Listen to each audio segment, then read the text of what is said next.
Outstanding 2022 season, all ready for the Xfinity Series. And now we see what happens at Darlington. This is the Sport Clips starting grid. 38 cars today, Steve. Brandon Jones with his 5th career pole. He'll start inside of Noah Gragson. Yeah, the top 10 filled with heavy hitters. I mean, look at Gibbs and Allgaier in row 3. Kyle Larson, as we mentioned a minute ago, will line up in row 4. And how about Landon Castle? Top 6 here in the spring. One of his better runs for college racing. There's one of the other heavy hitters from the Cup Series, the 48 car, Ross Chastain in row 6 with Sam Mayer. Yeah, AJ Allmendinger, as we mentioned in the pre-race, out there, row 10, not his favorite racetrack. Statistically, we'll see if he can try to get things turned around. Having a great year, he just would love to have a good run here today. Mike Snyder there in row 11, along with Bailey Curry, then J.J. Yaley and Ty Dillon driving for Our Motorsports today. Yeah, that Our Motorsports, Brent Moffitt out of the car earlier this year, and they've kind of rotated some drivers through. Excited to see what Ty could do in that organization. Ryan Sieg, one of the playoff contenders, possibly a little bit buried in the field to start the race. Yeah, you mentioned it, right? Alfredo didn't even get to make a lap back there in row 19. We'll see what he can figure out. And behind him, or excuse me, right in front of him, Christopher Bell. Once you get back there in front, behind, you're kind of all together in those last 3 rows. Christopher Bell is going to be fun to watch early. We'll keep an eye on that. Jeff Burton, you've got an eye on the driver of the 98 car. How about an ear as well? Yeah, let's check in with him. Probably hour and 20 minutes. So there's a possibility we'll be racing to halfway. Keep that in mind. Oh, a little intel there. there. So let's get in on that. Riley, it's Burton up in the booth. You got us? I got you. Well, we just heard a little bit of talk about rain maybe in the area. How does that change your game plan? Yeah, I don't know. Well, first off, all of us at SHR, Race One's Heavy Hearts, a good friend and team member, Hammer, lost his life last week. So racing in his honor today and tomorrow, but the weather kind of threw a curveball for sure. But this is Darlington, man. This place is so cool. Hopefully we can keep this Ford Mustang out of the fence and drink some Monster Energy in Victory Lane. Well, how do you balance driving hard versus getting in the fence, especially with the possibility of rain? How do you balance all that together? I don't know. I'm kind of youthful and ready to get after it, so I'm going to be pegged and ready to go here for sure. I'm ready to win a race in this series, and this team deserves to win a race, so we'll go see what we got. Go get it, man. We're excited to watch. Good luck. Good look at Riley there from the Ford Performance on board. We'll ride with him all afternoon long. And as well, we'll be on the 26th with John Hunter Nemechek and this awesome look from the helmet cam, thanks to Toyota. Let's hear from pit road before we get any further here. First up, Kim Kuhn. Thanks, Dave. Well, Justin Allgaier has won 2 of the last 3 Darlington races, including the spring race, and he was fastest in the only practice this morning. So I asked Justin, is he the favorite here today? Surprisingly, he said no. He noted how stacked the field is in the second Darlington race compared to the spring every year in terms of the number of heavy-hitting Cup Series drivers. But he did add, despite not considering them the favorite, they cannot count themselves out. Parker, he starts in the 6th position here today. Well, Kim, for his teammate, Sam Mayer, he has 41 starts in the Xfinity Series, 3 third-place finishes, but the 19-year-old has not gotten to victory lane. I talked to him earlier today about that and said, does that frustrate you?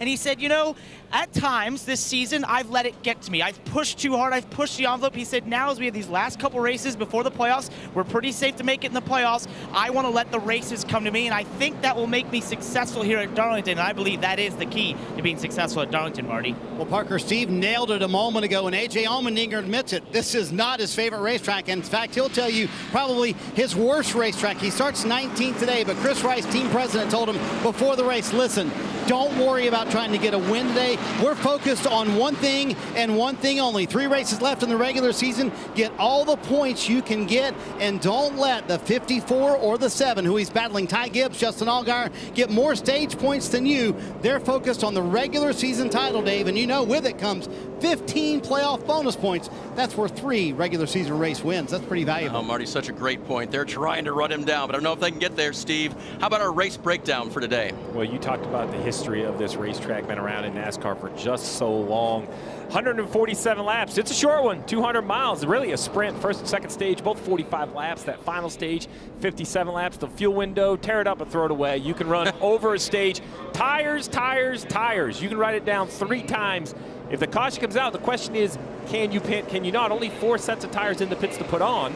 So you're going to have to decide. And the question is, how long are you running, right? We talked about a 200-mile race. 100 miles halfway. This is the weather we heard on the 98 radio. I have it about 20-ish miles away. Listen, it's summer in I think it's still summer, right? Labor Day weekend. We can still call this summer. So, you know, summer in South Carolina, the rain builds. A little cloud cover out there. That's nice for pit reporters. Let's hear from them one more time. Kim?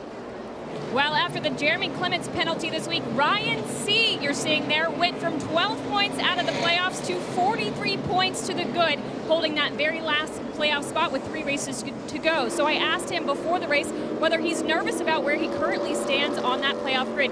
He told me it is what it is, and nothing good can come from worrying about it too much. He said he's got to keep his mind free. He feels like they have a much better car than where they start, saying he underdrove it in qualifying. They roll off, Parker, in the 25th position here this afternoon. Well, Kim, for the reigning Xfinity Series champion, it has been highly publicized how this has not been the season he had hoped for in this number 11 car for Kaulig Racing. Moving over from Joe Gibbs Racing, at times, Daniel told me he's been a little frustrated, their lack of speed, lack of making the cars do what he wants, and after practice today, that continued. He told me just not able to find the feel in that 11 car, not able to get the right rear grip, and he's really hoping that they were able to make some adjustments to add that right rear grip here for this race. Otherwise, he felt like this was going to be another frustrating day. Marty? Parker, it is rare that you hear a driver be as confident as Noah Gragson was before this race. When I talked to him, I said, how's your car? He said, good, really good. They expect to be excellent on the long runs. Noah there going on the inside as Brandon Jones takes the outside as the pole winner, which is his prerogative.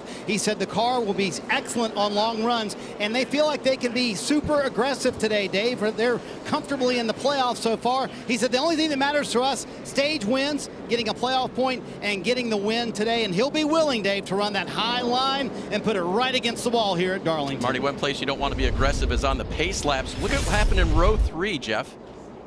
Yeah, we talk about Darlington being narrow. Algar and Gibbs just warming their tires up, and Ty has no idea that Justin's out there. He was just warming his tires up thinking they were single file, and they weren't. Outside. I mean, come on, man. Well, that was before the green. What will happen at tough Darlington when the green comes out? We're half a lap from that. Well, and Dave, it's decision time. So very simply, right? This is on the backstretch, roll through 3 and 4. Take the green down the front stretch. Jeff, you know, it's do you concede the spot or not? You want to go through their single file. It's really up to, will that person who's out of position give that spot up, or will they go through there too wide? Too wide never seems to work on 1 and 2. Yeah, it's very tight through there too wide, but if you're the leader, if you're Brandon Jones, you're not going to get the lead up on this first lap. You got to pile it in there and hope that Noah concedes. Hope, always the best strategy. 3 races to go until the NASCAR Xfinity Series playoffs start at Texas Motor Speedway. Darlington will play a part. 7 drivers are locked in. Who can move forward today and make a statement at Darlington? Green flag in the air.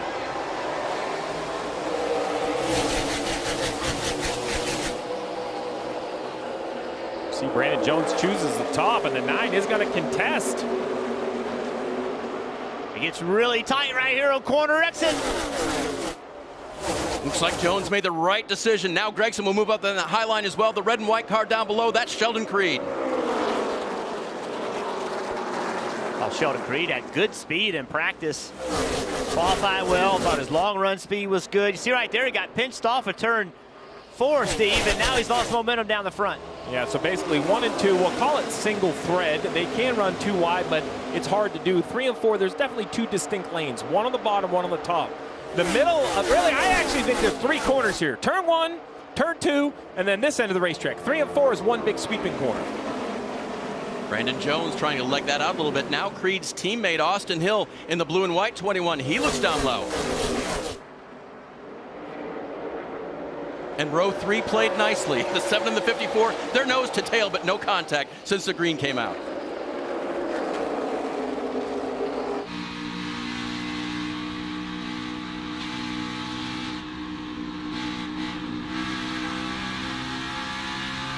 That right there is perfect Darlington. You heard him get off the throttle on corner exit.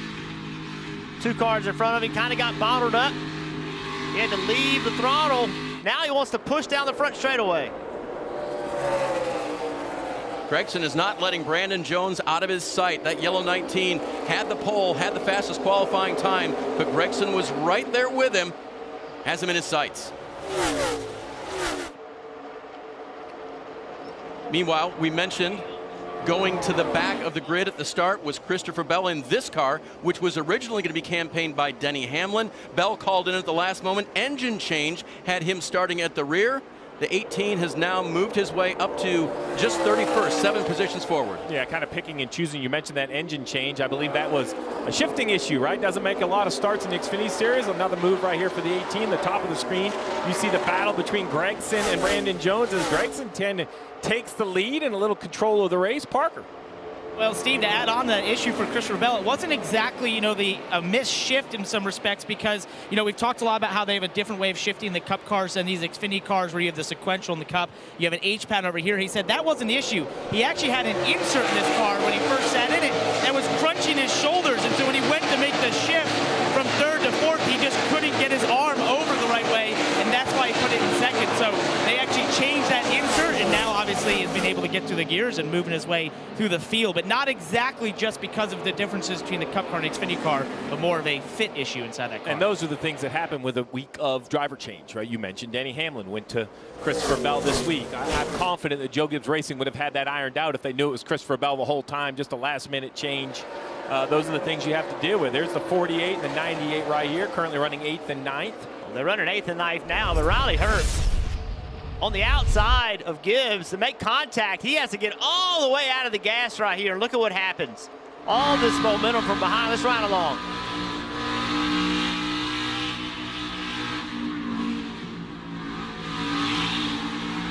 Inside here. Nice and smooth now. You heard how long he was out of the gas. He got pushed up out of the groove, had to come out of the throttle where he was going to hit the wall. Lost a lot of spots, but he lives to fight another day. I was going to say, I almost could see through that dark shield of, got away with one there. Let's not do that again. Cam, what are you hearing on this 98 car? Well, he's been silent since that, but he did get that stripe during practice, and he told me the right side of the car just hasn't felt good all day. So the last thing he needed was somebody to push him up into the wall. Right now, Riley Herbst currently running in the 9th position. So how about that? Didn't want that right side touched, and that was pretty close to being a problem. Well, I like how he thought he was being pushed up. You know, it's always great to hear how two drivers feel that this real estate is split up. So let's take another ride. Right, here you go, into turn 1, back in the gas, almost a straightaway. I know it looks like they're turning, but the middle of 1 and 2, you're almost back to wide open. Then you see lift again right here to get down the hill off 2. Now you're on the backstretch. How easy is it to overdrive this turn 3, Jeff? So easy to carry too much speed into turn 3. Usually the driver knows he's going to hit the wall well before we do. Yeah, it's so easy, and the reason why, Larson's so loose, he just got by Allgaier. Larson was putting a lot of pressure on him. Allgaier moved out of the way and let him go by thinking Larson was faster. But see, there's speed there. Like if you can drive in the corner, you can drive into turn 3, almost overdrive it, then get up on some brakes to keep it from getting into the wall. That to me is how you do Darlington. That's how you do it. But when you miss it just a little bit. I was going to say it's a big if. Yes. You see what Larson's doing right here? I love that turn 3 entry. I love the fact that he enters turn 3 on the wall. He doesn't drive in the corner, let the car drift up to the wall. He enters on the high side, and he's already there. Marty, what do you know about the 17? I was going to ask Jeff his thoughts on what Kyle Larson had to say pre-race. Look how loose that car is for Larson. He said, you know, my first oval in the Xfinity Series in a while. And I think folks at home, Jeff, would go, well, that's a Cup champion. It's going to be easy for him in the Xfinity Series. But he realized today how hard these cars are to drive. Way different than the Cup car. He said, I didn't know if it was me or if it was a car. I just got to get loose to it. But these cars, Jeff, drive so much more sideways than a Cup Series car. And that's hard even for the reigning Cup Series champion to get used to. It's really difficult to make that adjustment, and only running a few races a year and a track like this. Steve, I remember going to Atlanta in a car that I drove every week, and every time I went to Atlanta, I'm like, oh my gosh, I'm too loose, I'm too loose, I'm too loose. And it wasn't that it was too loose, it was that the back of the car was just around, and that's just as it bounced through the corner, the back of the car would come around, and every time I tightened it up, it'd make it worse. Yeah, those taller profile tires still have the movement in it. Kyle Larson in that blue and white 17 runs 5th. Behind him in 6th. Now Ty Gibbs. And back to 7th, Justin Allgaier. Listen in.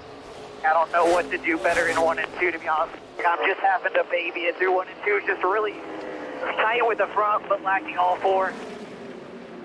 So I hate the word babying in 1 and 2. Babying in 3 and 4, I'm good with it. It's a tighter end. This A-Chef racetrack, 3 and 4 is the narrow end.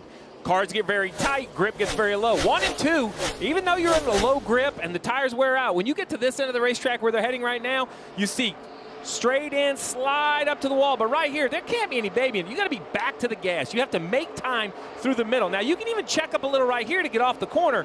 But, Jeff, I get worried when the driver tells me he's babying in it at the faster end of the racetrack.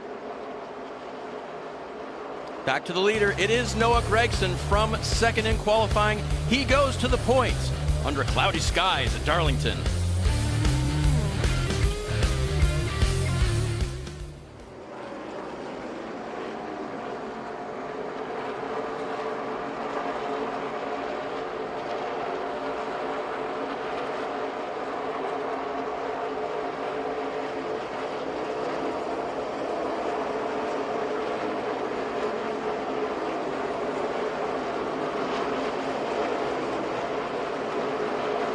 Running stage 1 here at Darlington Raceway. You may have noticed a couple of drivers in the back of the field that you may not have expected, one of which being Christopher Bell, started 36. He overread the engine in practice, was not able to go out for qualifying. Jason Ratcliffe and Christopher Bell, no worry, they are already in the top 25. You also have Anthony Alfredo. He tagged the wall in turns 1 and 2 in practice, had a little bit of a Darlington stripe. When I talked to Pat Trison a little bit earlier about it, he said it's just as cosmetic, not much to worry about. And remember, back in the spring, Justin Allgaier had a battery issue sitting on the grid on pit road. He went on to win the race. So track position very important, but could definitely be overcome here at Darlington.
What a kickoff week for the NFL on NBC and Peacock. What about Thursday night? Super Bowl champ Rams host the Bills. Then Sunday night, it's Tom Brady and the Buccaneers. They'll visit the Cowboys. A weekend to remember for sure as the NFL gets going. Anybody but the Bills, Dave. Anybody but the Bills. All my friends up there, they've been, booing the Patriots forever. They can't wait to cheer on those Bills. Well, at least it's not snowing here, but the chopper is showing there's a little moisture off in the distance here. We are trying to get 147 laps viewed here today. NASCAR will get this race in if they absolutely can. No rain on the track so far. Nothing to slow Noah Gragson down. And he has completed 20 of the first 45 laps that'll make up stage 1. We were just having a very interesting conversation about Christopher Bell. He did not go hard early. Started at the back. And, man, he is up to 17th and the fastest car on the racetrack. So doing a nice job mid-pack as Noah's out here. So, he gets the lead, Jeff. Now, at some point, is Noah really just driving out of his mirror, just saving as much tire as you can by staying maybe a second ahead of second. You don't want to go out there and just burn your tires off for no reason. It's Noah. Okay, so he isn't. Never mind. I'm sorry. Why did I even think about that? He'll be rolling. Hey, Marty, what are you hearing from the 9? So, Dave, when can you use a 1.23 second gap to your advantage? Listen to Noah Gregson's radio. But once we feel like we've got a little bit of a gap and we're comfortable to move around, we can try the Reddick line in 1 and 2 and try to work on that. Might need that later on the race. So, Jeff, you never know what you'll learn in the middle part of the race. So they're using this gap here to try some different lines. And you heard the key word from a spotter. It might help us later in the race. So they're trying a few different lines around this racetrack. What did you say in qualifying earlier today? There's about 6 different lines and 6 different ways to get around the corners at Darlington. Noah Gregson's trying a few of them right now. So what's the Reddick? I know the Hamlin line. What's the Reddick line? I'm assuming it's high into 1. I'm assuming. But that's, you know what that's from?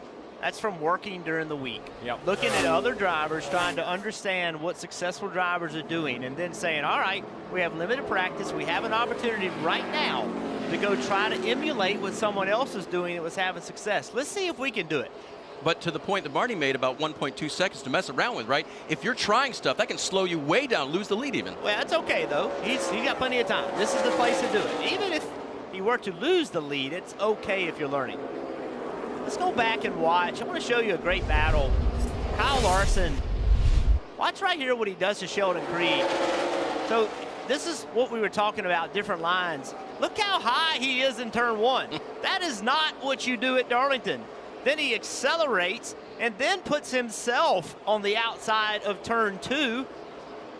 You don't do that. That's not what you're supposed to be doing. That's how you wreck at Darlington. But we see drivers continually pushing the issue here. This is something that didn't happen 20 years ago. 20 years ago, you would have never made that kind of move. But now, drivers are willing to push their limits and try to find things that work. Well, he's getting ready to try to do the same thing for the 19 of Brendan Jones, who has closed in on Noah a little bit, to your point, Dave.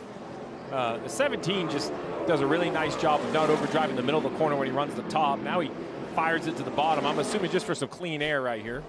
Oh, and don't forget what I asked Jeff in pre-race. Would you like to run this race today with the 500 looming around? You said absolutely yes, to try things like this.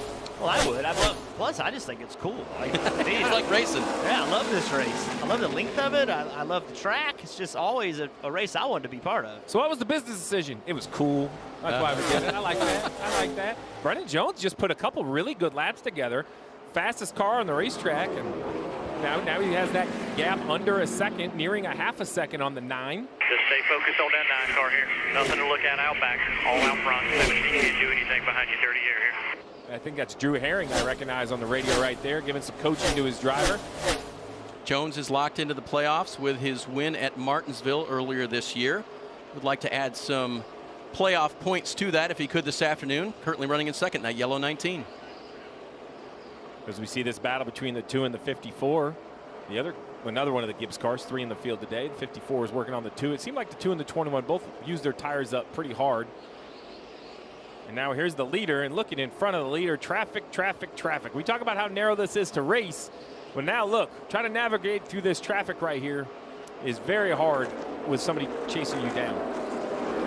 He trying to put Chris Wright a lap down there in the 68 car. I was watching some historical footage earlier this week just for fun on Darlington, and it's amazing when the leaders are working through and the lap cars are trying to stay off the wall and stay off of each other. It's pretty breathtaking here. It's so important also to time it so that you don't catch them on corner exit. If you catch them on corner exit and don't have it timed out right, it can slow your speed down a lot. So there's times that you actually will catch a guy entering 1, and then you're like, okay, I'm going to catch him too quick, and actually slow down the middle of 1 and 2 so that you can be full momentum and pass them down the back straightaway. Well, the 19 has that issue right now. Got bogged down with the 35 on the entry to 1.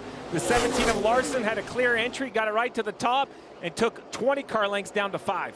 Dawson Cram in that blue and white Mustang trying to stay out of the way, and now he's going to, oh yeah, see, he wanted to go to the low side and get out of the way of Chris Wright, but they could be battling for position there. So much fun to watch. Larson, I think Larson's car is, the back of the car is just not where he wants it to be. Yeah. Not comfortable, Jeff. Yeah. That's what you said in pre-race. It doesn't have the side grip that he's won, the lateral rear grip. You see it moving around a lot.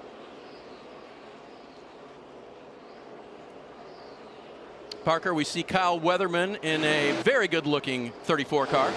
Right, for Jesse Iwuji Motorsports, a great run here in 10th place. And I talked to Kyle about this race. You know, he finished 12th here back in May, and obviously he and Jesse Iwuji have been splitting the races in this 34 car. A lot of times you'll see Kyle in it when they want to try to evaluate their equipment. And he turned to me earlier today and said, man, I'm so excited about today. He goes, if we had half the car we had here in the spring, I really think we're a top 10 car.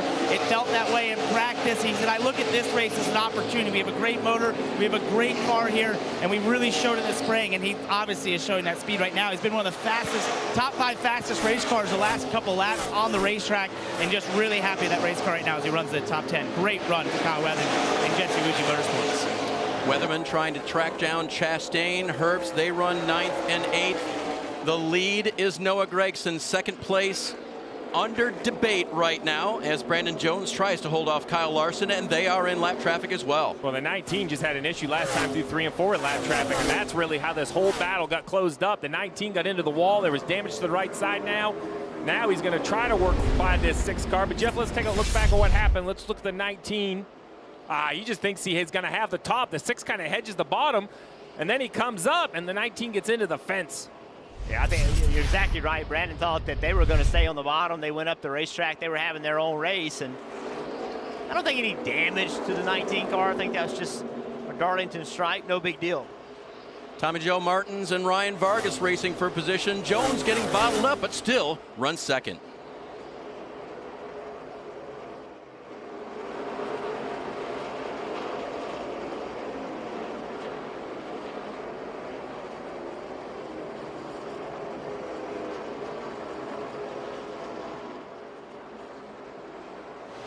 Back with you here from Darlington Raceway. And you saw a little bit earlier, Kyle Larson and Sheldon Creed having a side-by-side battle through turn 1. You saw Larson way up the racetrack, entering very high and exiting very high. That's something I talked to a couple of drivers in the garage this morning about, and specifically 3 different drivers, one of which was Landon Castle, was talking about the line that Tyler Reddick has been running around this racetrack as inspiration to try and find speed. I know Landon Castle in particular even talked about using iRacing during the week, trying to find a different way around turns 1 and 2.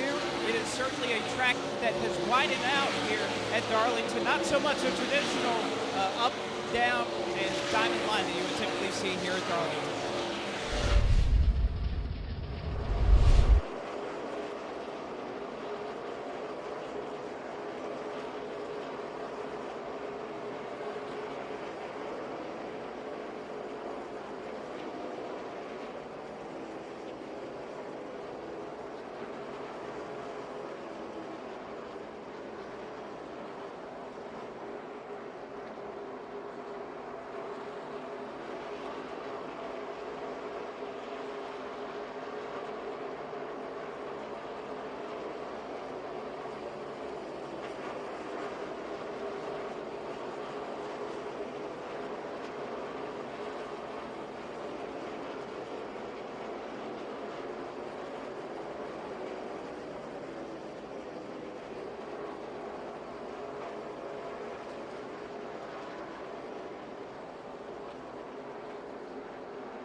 NASCAR Drive is your live race day companion. Get access to high-definition in-car cameras, current position tracker, and pit stop data. Select from alternate camera angles and customize your viewing experience with the multi-camera view. Visit NASCAR.com/drive or download the NASCAR mobile app.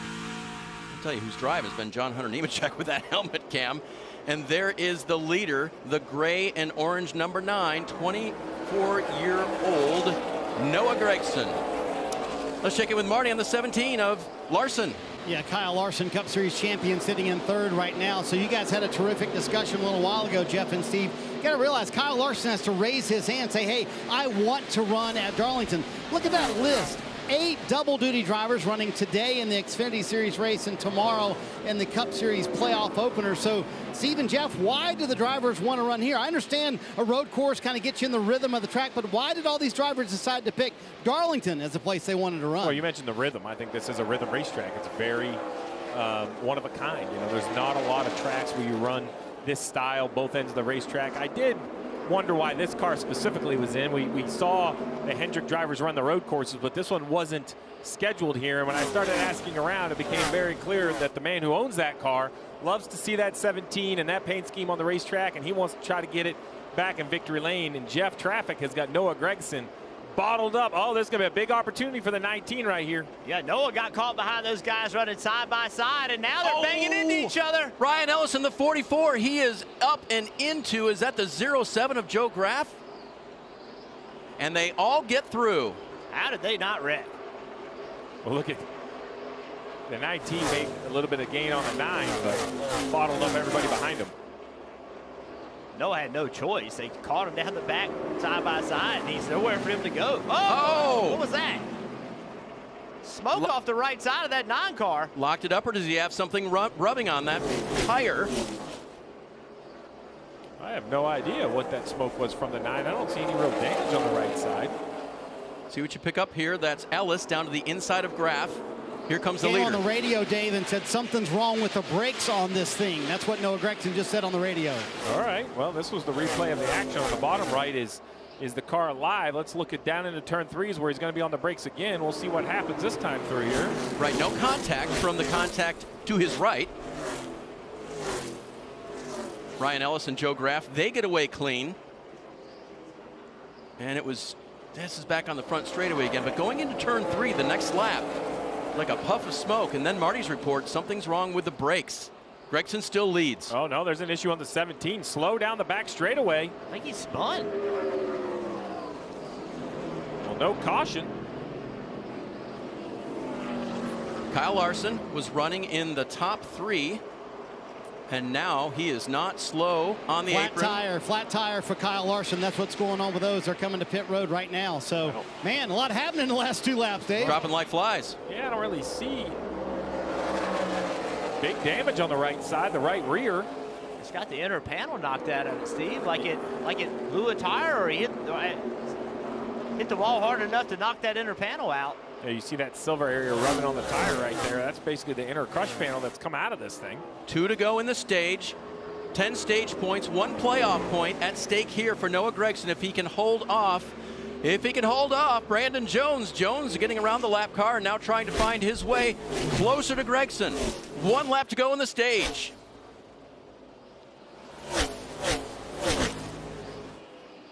Well, we'll see right here. The 9 talked about a brake issue. Not a lot of brakes into turn 1. It's heading into turn 3 where you'll use the brakes. So if there is a brake issue on the 9, that's where he'll be most vulnerable to give up time. Stage ending after 45 laps, another 45 lap stage, and then a 57 lap stage to end the day today. Noah Gregson strong from the start. He'll ease the car through turn 3 and 4. Braking not an issue right here. He'll take the checkers. Noah Gregson wins stage 1. Stage checker, good work right there. What's your water temp? 240 water temp. Feels like the rear brake rotors are like locking up or something, dragging the left rear. Gregson wins stage 1. That's the 12th stage win of 2022. That's double any of the other drivers this season. Noah looking good.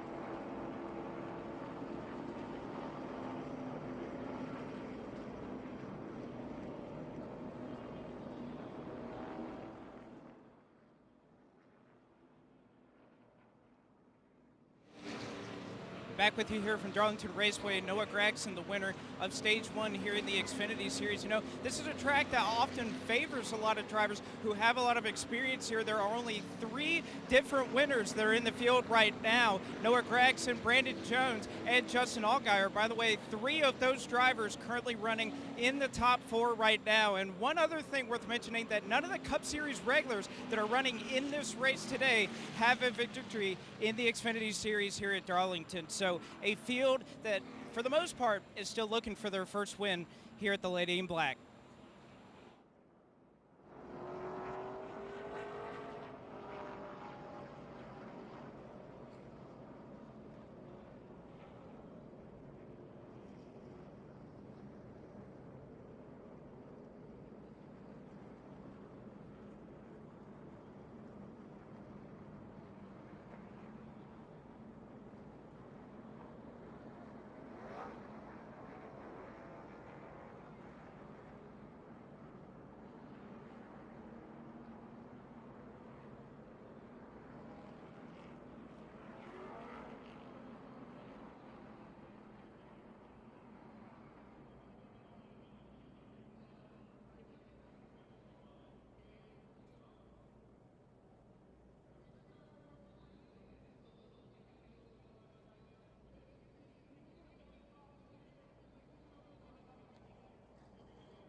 NASCAR on USA is brought to you by Liberty Mutual Insurance. Only pay for what you need. And by Ford. Built Ford proud. You're watching the NASCAR Xfinity Series Sport Clips VFW 200 from Darlington Raceway. This is the Help a Hero 200. Sport Clips so involved with helping out our veterans and servicemen and women. We're trying to figure out some clues on the 17, the blue car coming to the frame right here, Jeff. Yeah, it looks like, we know he had a right rear tire problem. Looks like it started down the back straightaway. And then this is through 3 on the exit of 4. Watch right here coming out of the back of the car. He's blown the tire and now is throwing the inner crush panels out of it. Pit stops happening. Let's go to Kim. And Justin Allgaier, despite finishing 4th in that stage, struggling with that Camaro. He said no front turn or grip. He's wheel hopping in 3, no rear grip in or off there. So it's going to be 4 fresh Goodyear tires for Justin, as well as that Sunoco fuel right there, Parker. And Austin Hill finished 7th in stage 1 there. He was happy with the car in turns 1 and 2, but not happy with it down in 3 and 4. Felt like he was stuck on the bottom of that 21 car. 4 Goodyear tires, Marty. Solid stage for Brandon Doan. Started first, finished 2nd in that stage. Said the car just got freer the longer they ran. Noah Gregson very happy with the car, but just a little bit too free. You saw that big wedge adjustment trying to tighten him up. Nice pit stop by the 9 much. Real quick on the 17 for Kyle Larson. I think the progression was he flat spotted the tire, then made contact with the wall, but that right rear on the 17 is absolutely destroyed on that car. He came down before the end of the stage, as you saw. There it is, high drama for Kyle Larson at Darlington today. Meanwhile, Noah Gregson holds serve off pit road.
Race fans, make sure to download the official app of NASCAR and follow the action with free live scoring in-car cameras and the radio broadcast. Upgrade to premium for full access to driver audio channels and an ad-free experience. Search NASCAR in your app store to download and start your free trial. Schedule coming up. I want to make sure you're aware. Tomorrow, the NTT IndyCar Series from Portland. 2 races to go in their championship. and then count down to green from right here at Darlington to set up the Southern 500. Dale Jarrett and Kyle Petty down in the Peacock pit box. That will be fun. But we've also enjoyed stage 1 here with the Xfinity Series. Yeah, it's been fun too, watching Noah try to navigate through that lap traffic. And can't say I'm surprised with the 17 having a right rear tire issue, because he was sideways every lap. Every lap. This has been so exciting. I want to say this: crush panel, flat tire, contact wall, smoke right rear, 1 lap at Darlington. That's the way it's been down here all the first stage. And well, we're done. Now we're wrecking under yellow. Yep, these 2 cars had gone to the back of the pack for penalties on pit road, the 26 of John Hunter Nemechek and the 23 of Anthony Alfredo for an uncontrolled tire. Let's watch and see what happened. Well, what in the world? Wow. I'm not sure what happened before that, but destroyed the front of Alfredo's 23. Yeah, this is under caution. Well, I can't tell from that angle if he was. 26 was coming on the bottom, like I said, and Anthony was going, and he ran in the back of him. Pack is to your left. Here comes the 26 of the red car of Nemechek, but Alfredo just carried too much speed to the back of the pack. That one's totally on the 23. I couldn't tell from our first replay if the 26 maybe brake checked him. You know, was he mad about it? So right here, he's just slowing down because he doesn't want to pass the car on his outside, and he gets absolutely run over. 23 just ran all over. So they both hit pit road. The front of the car, the 26, obviously looking good. The back, they're going to check for damage there. But Alfredo's car in the front, yikes. That's a new one. Alfredo's car, he was trying to, if you look right here, watch the blue car behind the red car, watch it start moving around. Like, I feel like he knows he's in trouble, like he's can't get slowed down. And I got both front tires locked up. That's baffling. Again, had just executed a pit stop where they were penalized, both of those cars, and were further back in the field than they had been running. And Alfredo's day may be done. They have 6 minutes to repair this car and get it going again per the damaged vehicle policy. It was changed in Cup to 10 minutes this week, but stays 6 minutes here at Xfinity. Marty, what's going on now with the 17 of Larson? Yeah, about to come green. Let's just clean up what happened. See, this might make more sense. What happened was Kevin Mendering feels like they ran over debris. That's what caused the first tire issue. Then Kyle Larson hit the wall. Then that caused the right rear that you saw a moment ago. So he's only 1 lap down. He was 2 laps down, took the wave around to make him 1 lap down. Not out of the game yet for Kyle Larson, but that's the progression of things that happened on the racetrack that led to that damage. It can go in a hurry, so you're going to see right here. Here's the 17 kind of loose and up into the wall.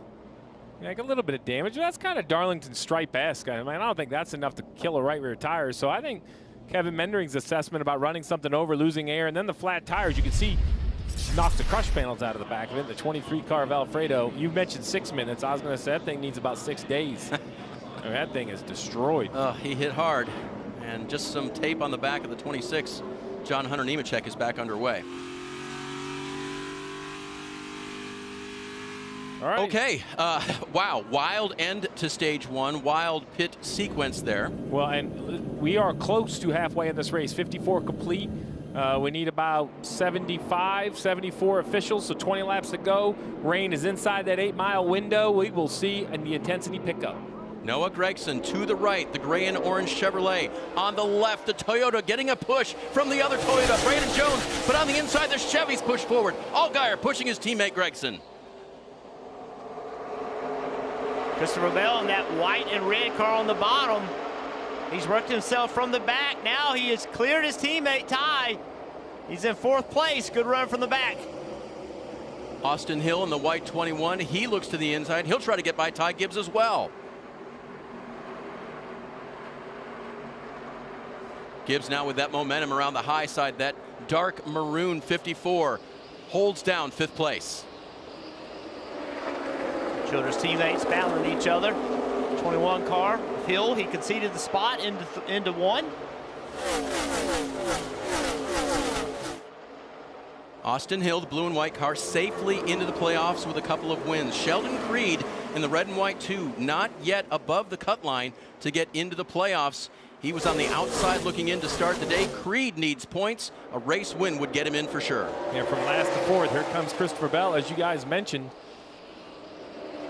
We talk about how short the race is. He only needed one stage to get back into this mix. Christopher Bell, so good most places. And this car and crew chief of Jason Ratcliffe, so good here. We're looking forward to having Denny Hamlin behind the wheel again this weekend. Hamlin saying he was a little sore still from his Daytona wreck. Speaking of wrecks, we've got Chris Wright in the wall. Yeah, heavy damage. Oh, Riley Herbst.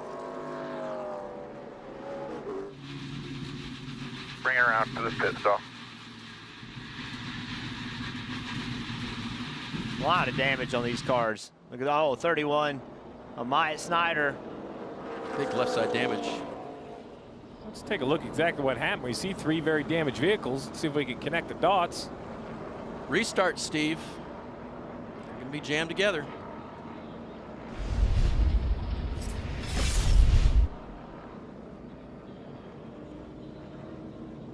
Myatt gets a little wide there. Chris Wright up into, is that graph again? Snyder's red and white car. Yeah, I can't tell from that angle exactly what happened. But the third car, the darker blue car there, that again was Joe Graff Jr.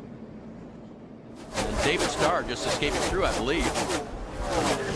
Oof. Yeah, looks like 3 wide, just didn't work on corner exit. On board with John Hunter Nemechek. Easy up in the middle right there, in the middle. There you go. Nicely nice done. Job.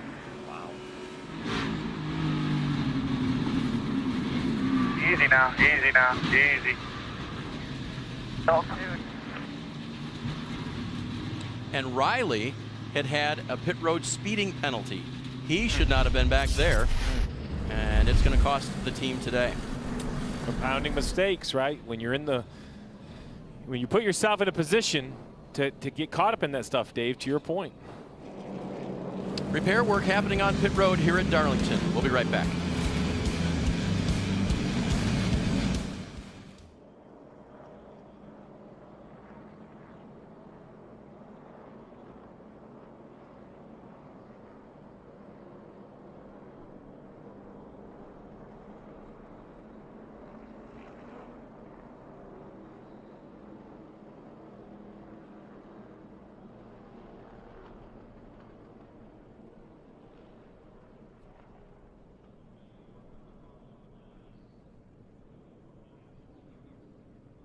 Chevrolet, you see a lot of damage on the left front. They were out with the saw a little bit earlier. You can see continue to work on that left front of that race car. A lot of damage to not only Myatt Snyder, a couple of drivers. Chris Wright also involved in that one as well. You see Snyder able to drive away, but several cars here suffering damage, as well as Anthony Alfredo just a little bit earlier.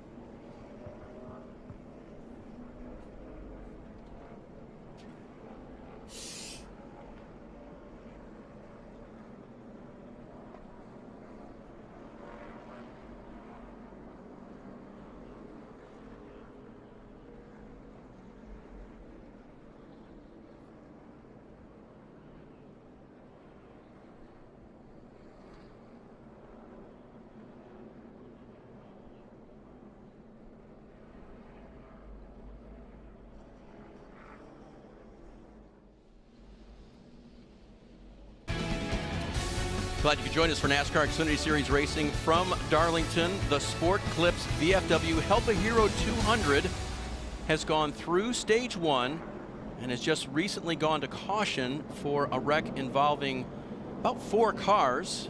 It was actually a big break for the 10 of Landon Castle. We are told they had a loose wheel, came down and got that tightened up. Yeah, we're going to have to pit under green. That would have been a huge penalty for the 10. He would have lost a lot of track position. Marty. Dave, you never know where your break in the playoffs is going to come. See where Landon Castle is. He is on the verge of being out of the playoffs. Yes, they had a loose wheel here on the 10 car. Took this opportunity to come down. They did leave these tires on, just tightened up all the lug nuts to make sure that they were good. But Steve, boy, what a penalty that would have been if they had to pit under green just to tighten up a lug nut for a team that's barely in the playoffs as of right now. Yeah, now it's still going to cost him a few points, but nowhere near as many if he would have had to come under green. Now the question is, can they beat the rain? The skies are getting darker. Wind's picked up a lot. And you see right there the dark clouds. We're only 14 laps away, essentially, from being to the point where it would be halfway. But there are lights here at Darlington. There you see them high above. The Southern 500 tomorrow night will be run mostly in the darkness. So getting the track dried and re-prep for racing should we have to close things down here. Yeah, and if real possibility. If it doesn't rain until this, before we get a restart, all the drivers are seeing that weather. They're hearing it from their spotters, but when you're a driver and you look over the wall and you see how dark it is, you know it's coming, and that means you got to go right now, especially with this few laps left. Think about Christopher Bell sitting there in 4th place. You're going to get really aggressive if we can go back green. Christopher is our Toyota driver update. Remember, he started at the back of the pack, and he's currently up to the 4th place. They had to change an engine in this car between practice and the race, did not even qualify. So Christopher now has moved his way forward. Took it easy to start the race, kind of saved some tire there. But he'll run 4th behind his teammate, Brandon Jones. And the 2 Junior Motorsports Chevys, we knew they'd be tough. Noah Gragson, Justin Allgaier. Allgaier and Gragson have shared the last 3 victories here, and they're currently looking in the same vein. Parker? Well, Dave, just to add on there about Christopher Bell in the 18 car, he started at the back. We saw him sort of bide his time, take care of his tires, and he was one of the fastest cars at the end of the run in stage 1. And he had some very short feedback for his crew chief here on the 18 car, just saying that he was very happy and that he believes the car is pretty good. And I think he's shown that now being in the top 5. I think he's very confident about that car. And I spoke to him about doing this race when he got the call to fill in for Denny Hamlin. He just had a smile on his face. He said, I'm excited. I'm having fun, and that's why I'm doing it, to have some fun. And I think running up front, that's always fun. Give you a little race recap here, brought to you by Northern Tool and Equipment. Here's the start. The pole sitter was the 19 of Brandon Jones. Noah Gragson eventually took the lead from him. Kyle Larson with some trouble, Steve. Yeah, Kyle Larson, we're not sure exactly what the cause was, but a flat right rear tire caused the 17 to go down a couple laps. Currently just still a lap down, and then Gragson went on to win the stage. Playoff point there for him. And then under caution, Anthony Alfredo does not slow and hammers John Hunter Nemechek on the backstretch. And then the most recent wreck here, Myatt Snyder gets a little out of shape. Joe Graff and Chris Wright involved, and Riley Herbst down into the inside wall. He'll be in the playoffs, but he has a damaged 98 car today. Yeah, Noah Gragson picked the bottom right here. He did the last restart as well. If Allgaier can get a launch and be alongside of him into turn 1, he would have the advantage. We take green, 13 short of halfway, rain looming. I think they're going to race this like it's the race for the win. Be aggressive here. There you go. Be aggressive. That's the spotter for Justin Allgaier, Eddie DeHaan. He tried to be aggressive, but boy, did Noah Gragson ever get a great launch on the bottom. You said it. That was a great launch, and now he is clear. That allowed Brandon Jones to get to 2nd place. That outside line did not go. See Christopher Bell, he's back now in 5th, trying to get by Creed and for 4th. A lot of 2x2 through turns 1 and 2. They all make it. Now doubling up in 3 and 4. Who's going to have the advantage, up by the wall or down low? There's Joe Graff pulling his car down off the racing surface. Yeah, flat tire. He'll have to come to pit road, but the battle continues up front. The 9, a good turns 1 and 2. Stretches it out to 5 or 6 car lengths. The 19 of Jones, 7 of Allgaier, 18 of Christopher Bell. Sheldon Creed under attack from Ty Gibbs, the 2 in the 54. 2 completely different lines. Gibbs on the bottom, Creed on the top. Here we go right here. Christopher Bell taking a look.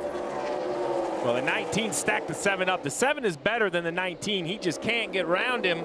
Oh, and now caution. I believe this is for weather. That's what we are hearing. A little moisture coming from Yeah, I the got some sky. drops in the middle. 1 and 2. You think NASCAR would be a little cautious after Daytona last week. They took some heat for when the showers came out. It seemed unavoidable at Daytona. Yeah, the second they got a few drops today, they threw the caution. You just cannot have that same thing happen, knowing weather is looming, right? Knowing it's right here, right on top of us. We're looking at the radar, and then a few drops, and NASCAR's like, hey, we're going to throw it right now. Yeah, 11 laps short of halfway, so the race is not official, and you see one pretty bright orange cell kind of working its way towards the track.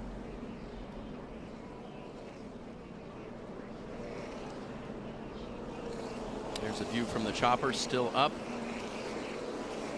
You can kind of see it off there to the left. Looks like some rain moving in. Stay away. We don't want to lose the grip on this racetrack if we can help it. NASCAR will do everything in their power, but they can't control the weather. Good look from the pace car. Back to leader Noah Gragson. Gragson certainly didn't want this race to go under caution here. He's having a day. He would have liked to have seen this thing go for... Caution is for rain. A few more laps, and then it rained, and rained really hard for hours. Yeah. Now that doesn't always stop the race. We witnessed that last week. Correct. NASCAR Well, will try. remember, these laps are still counting. That's right. I mean, working our way to lap 65. We haven't yet to see the heavy rains hit. I understand why we're under yellow. If you want to know why, ask the 15 cars that did make it through turns 1 and 2 a week ago, right? Like, we know there's a cell this close, so if we see rain, I mean, this is the, you know, everybody that says, why didn't we throw the yellow right away? Like, this is the alternate, right? They could perhaps try to get to halfway, but if they're going to have to put the conditions of the track as #1 priority, which they should, you're going to have some of these yellows a little earlier than maybe we have seen in the past. And that's the quandary, right? Like, the track probably is not in this condition right now where it's not raceable. But after last week, you know, they're afraid not to throw the caution, and they're trying to be, you know, very proactive in this case. And you know, it's something that it's just an interesting situation, right? Like, in the past, we'd be racing right now, but after last week, they're just afraid to not, you know, you can't, got to throw this caution. Marty, do you have a way to gather some more intel on the leader, Gragson? Yeah, sure. My intel tells me it's not raining here on pit road. Oh, I like that. Good call by NASCAR here, Luke Lambert, as the crew chief of the leader, to say, hey, let's not race right now. Yeah, absolutely. We have this system moving in from the south here, and it's going to come across turn 1 first. So us being the leader, obviously, I don't want us to drive into a mess. So they made a good call there. Hopefully we get back going here pretty quickly and get this race rolling again. Boy, for 66 laps in, it's been an eventful race. Any idea what the deal is with the brake issue that Noah was mentioning to you? Yeah, I think we were just, tires wore out and really just struggling with the entry getting into turn 3 and trying to get the car woed down there on wore out tires. It had us locking the rear tires up. So we had to make some adjustments there, but I think we'll be okay. Knowing how good your car is, if it does wind up raining, I'm sure that you would be voting for, hey, let's race this thing out. I think we can win this straight up. Yeah, obviously. We want to win the race at the end, right? We want to run the whole race and get to compete and have the whole race happen. But either way, we want to come out of here with a victory if we can. So we'll see what happens.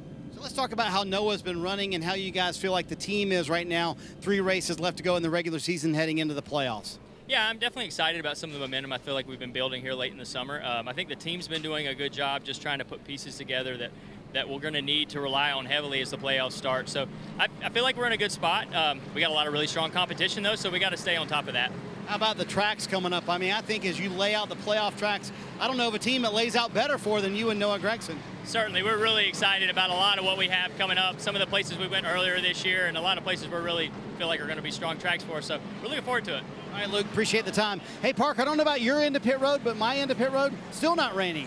There's a couple drops out there, and I think I'm with one guy who does not want to see that, Jason Ratcliffe, the crew chief for the 18 car of Christopher Bell. So you guys start at the back, flew through the field, and now the rain is here right when you get to the front. Yeah, I wish they would stop it before we get to halfway, although it's opening up behind it if you look at the radar. So even if it gets there, I think we'll get going again. Yeah, I'd like to run all the laps today. We're not quite where we want to be just yet for the race to end. Talk to me about those laps, though. It's been a very eventful start to this race, but for you guys, it seemed just methodically you came to the field. It seemed like he almost held back at the beginning to save the tires through that first stage. He did. I mean, he did. He knew that, you know, it was only, 45 laps. So, yeah, just methodically worked through there. I think that was a benefit at the end. It looked like in the last 10 to 15 laps of the stage, he had something for him. It's going to be harder to save him where he's at now, but he's pretty good at it, so we'll see. And I know you got a very excited race car driver, obviously filling in for Denny Hamlin, who's supposed to be in this car. What has it been like working with Christopher Bell again and just getting this chance to race together? That's fun. I mean, it's just like riding a bike. You know, we worked together for so long that having him in the car is a lot of fun again, and the communication picked right up where it left off, so it's been good. Well, guys, you can tell that this team feels like they probably have a very fast car. If we can get this race restarted, it could definitely contend out they got up front. Well, up here we can see the grandstands, and the fans believe it's raining because they are pulling their rain gear out. And a good crowd for a Saturday afternoon in Darlington.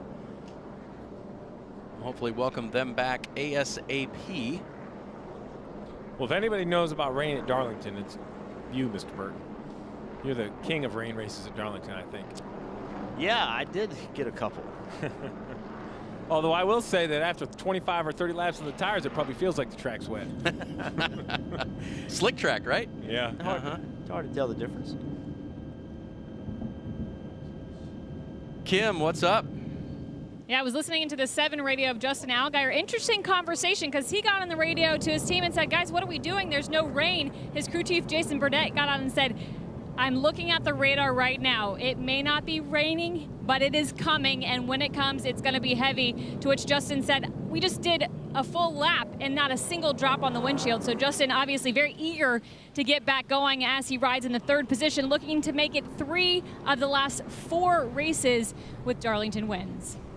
So this is the quandary you're in, right? They're going to bring the cars down pit road in the anticipation of this cell hitting.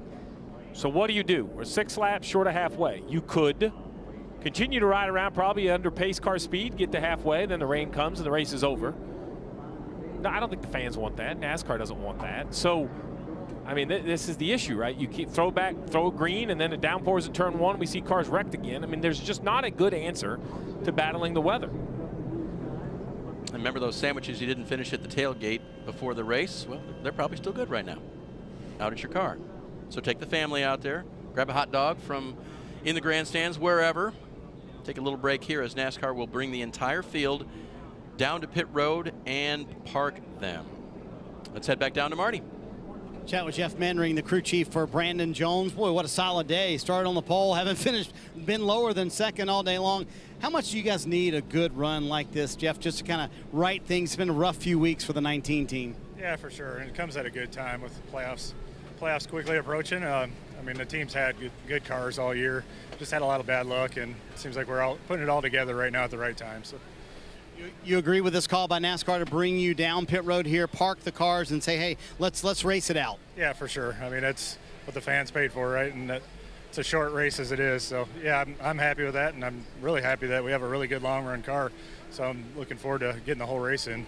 Darlington's been a very good racetrack for Brandon. Do you get the sense of, hey, we have to take advantage of tracks where we're good? Was that part of the conversation this week leading into this race? Yeah, without a doubt. And it's a great race to build momentum. It comes at a right time right before the playoffs, like I said earlier. So, yeah, it's good. It's a good day, and it's good practice, good qualifying, and I think we can finish this thing off.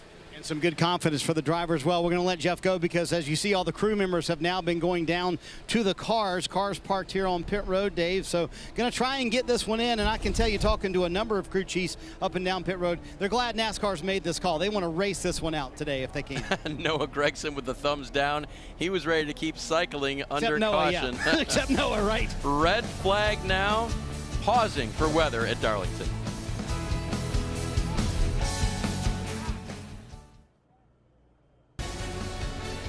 Back at Darlington Raceway, giving you an idea of what to expect tomorrow. It starts at 3 on NBC with the NTT IndyCar Series finishing up their season, 2 to go there. And then it continues here at Darlington Raceway, 5 o'clock for Countdown to Green. And then the Southern 500, the first race of the 2022 playoffs for the Cup Series. We talked about the sun. Jeremy Clements has an idea of what to do. It shows you how big of an issue it is. I mean, you know, they're riding around here at 50 miles per hour, and he's trying to shade that to understand what the cars in front of him are doing. This is something the Cup guys are going to deal with tomorrow night. Similar, A.J. Allmendinger.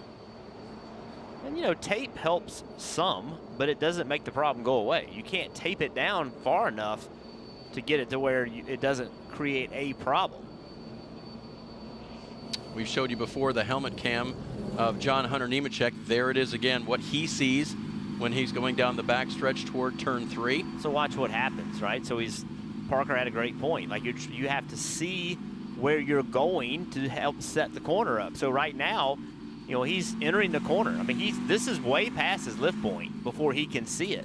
And I mean, he was way down in the corner before he got where he could clearly see the corner. So that's the problem.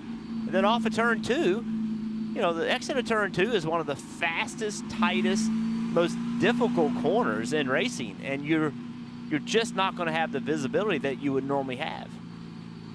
Noah Gragson leads this race. Let's listen in on his radio communication. Do you need anything special or anything that you can think of, you know, getting into there? Or can you see, like, all your lines good and everything? No, I'll be all right. About 10, 15 more minutes. When it's behind that building, it's going to be better. And that is the truth. Sun is going down. It is going to improve. No, it's going to improve, but hopefully we drop the green before that long. Yeah. Makes the first few laps a little bit sketchy. You can see we've gotten to the halfway point now, under caution here, since the motors have been fired and the cars have been following the pace car. 17 laps remaining in stage 2. And then an opportunity to pit if we don't get one before that. And then the final stage listed at 57. It'll be a few laps less than that for the drivers to bring it home. As a crew chief, if I'm not a front car, I'm frustrated we're losing laps here. I mean, if we weren't ready, let's just sit on pit road and wait. You know, I don't think it's a halfway point anymore. We're not racing weather. We're not doing anything. Like, if we're gonna race, let's sit on pit road, because I want as many laps as I can to kind of make it back. And now, if I'm Gragson, Jones, or Allgaier, I'm loving this. Let's go ahead, you know, less chance of this going sideways for me, but it takes away an opportunity for somebody, say in 15th place, right, to come in now, put tires on, and drive up through the field to get stage points, because the laps are just clicking away, and it's going to take a certain amount of laps. Now, doing this is setting some strategies for some people. Saw Bailey Curry cruise by on the outside there in the number 4 Hy-V Chevrolet. He is the free pass car, so he'll get one lap back there and rejoin the field. There's Jeb Burton cruising along, currently running in 18th position. And that puts Kyle Larson, the first car, currently 1 lap down. We'll see if he can 16 laps, stay in that position. That would cycle him to the lead lap. Looking around the track just from the bird's eye view, I don't see any more safety equipment, Jeff. Do you? Well, they're on the entrance to pit road, but it looks like they're heading home now. It's a great sign. Great sign indeed. All right, let's head back to pit road. Kim?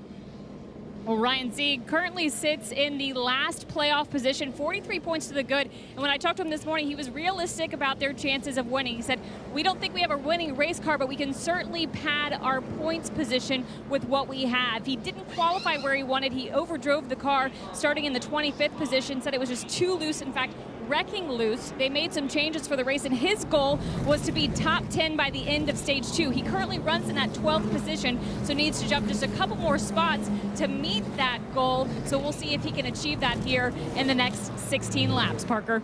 Well, Kim, back in 14th place is Sam Merritt in that one car. As we see the pits are open, most people choose not to pit here, but basically he and I had a conversation before the race. He was unsure about this race car. It felt like it was a little loose in practice, but they would make adjustments on it. He knew, though, having a loose race car here because of what he experienced in the spring would not be the best thing to have. Well, unfortunately, throughout this race, they've been very loose in that one car, and hoping it maybe comes to him. He's just had to protect that right rear, Marty, which is so tough to do around here, because even when you're protecting it, it still continues to wear and wear, and sometimes you just fall behind it, and that's where the one car is right now. Yeah, Parker, kind of surprised more teams didn't take advantage of pit road being open there. One of them could have been Landon Castle, sitting in 17th just now. And let's go back to when the rains came and the caution actually came before the rain. That was their opportunity to come down pit road. They had a loose wheel. They were able to get that tightened up. Remember, he's just a couple of spots above the cut line here in the playoffs. That could have been a huge penalty had they stayed green, but got the caution at the right time, sitting in 17th. They have top 10 speed, and you heard him in his interview with Kim earlier saying, hey, it's hard to make passes. I've got to be careful working my way back through the field. Castle does not have a win on the season. He is in on points right now for the playoffs, so significant story there from Marty. By the way, Kyle Sieg, David Starr, and Bailey Curry were the 3 that took to pit road, Steve. Yeah, I mean, it's just tire conservation. The fear is, you know, with limited sets, you have to have them for that final stage in case the yellows come out. Haven't talked much about the choose today, Steve. You want to re-explain that for folks that may not understand what we're doing? So as we come to 1 to go, the lead lap cars can decide whether they want to pit on the top or the bottom, whether they want to restart. So we see right there, there's the V. That's kind of what signifies you're there. The orange box behind it is the key. You can't touch that box. If you do that, as a penalty. Which I don't know why we couldn't have come up with this earlier. Once we come up with it, Jeff, I was like, well, that's such a easy idea. What a great idea, because you know, double file restarts have added a tremendous amount of excitement for the fans. But I remember Mark Martin, when we talked about these, he brought up Indianapolis right away. He's like, if I start on the outside at Indy, I'm going to lose 5 spots. And he was right. This choose is kind of gotten rid of that. Now, if you want to start on the outside, go ahead. It's a great example of just, you know, when it first came out, you and I like, I don't know about that. It's kind of silly. And then we watch the race, we're like, hey, that's a good thing. And it just shows you how this sport is always changing.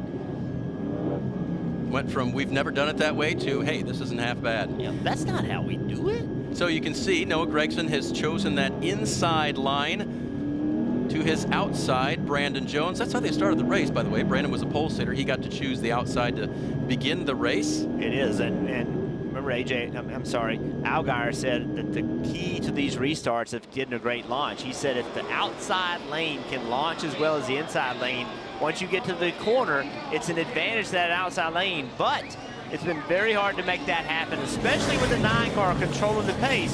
He's going to accelerate first. Jones has got to be ready and anticipate it. 2.5-hour rain delay. Darlington Raceway back in race shape. The green flag is redisplayed. 70 laps to go to the checkers.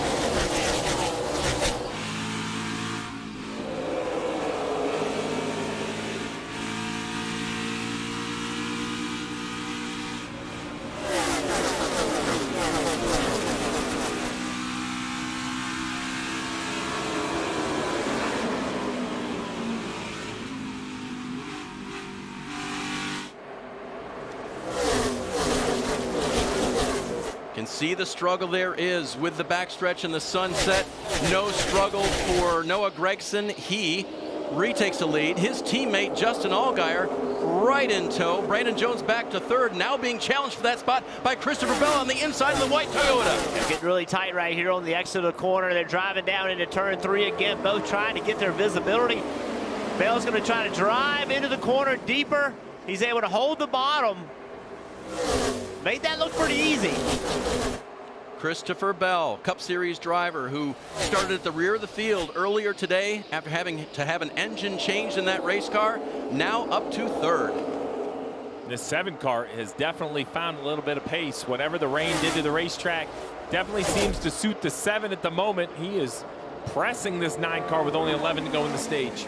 Well, Noah said he wasn't going to run the wall because he was afraid it would still be wet up there, but this is not where Noah's been running all day. He's been running the wall, and he's going to have to change the way he drives. You have to drive completely different off the wall than you do when you're on it.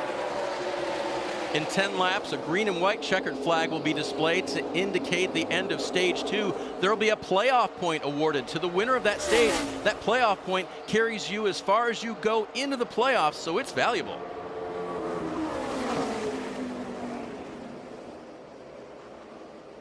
If the 9's going to keep giving the top to the 7, one of these times I'm just waiting for Allgaier to. Oh, you saw the backfire out the pipes. He had to burp the throttle there on exit. I was getting ready to say, if he keeps giving him the top in 3 and 4, I'm just waiting for the 7 to go down there and roll the top as we see a battle between the 54 and the 2 from a lap ago. Little contact there. Ty Gibbs and Sheldon Creed, they get away with it for the moment. Yeah, Creed's running in 6th. Meanwhile, here off of turn 4, Allgaier with a nose forward.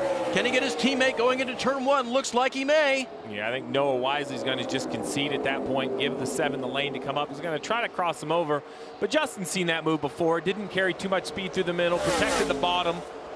That's a really, really good set of driving. See the old thank you out the window, hand out the window from the 7 to the 9. He realizes what the 9 did, and now, okay, now that 9 said enough, I'm going to move up a lane. Justin Allgaier has won 2 of the last 3 Darlington Xfinity Series races. He's won 3 times this year already. More contact for Ty Gibbs, this time with the 16 of A.J. Allmendinger. Ooh, just trying to clear himself there. Wow, and Allmendinger in the wall. A.J. will not be happy with that.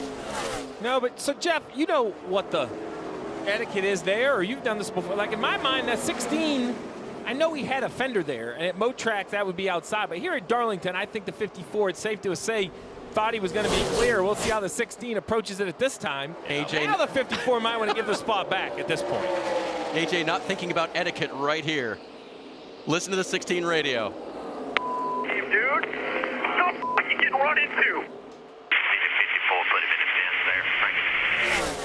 Okay, so I like AJ, but this is not one of his better racetracks, and I believe that's kind of why. That's Darlington.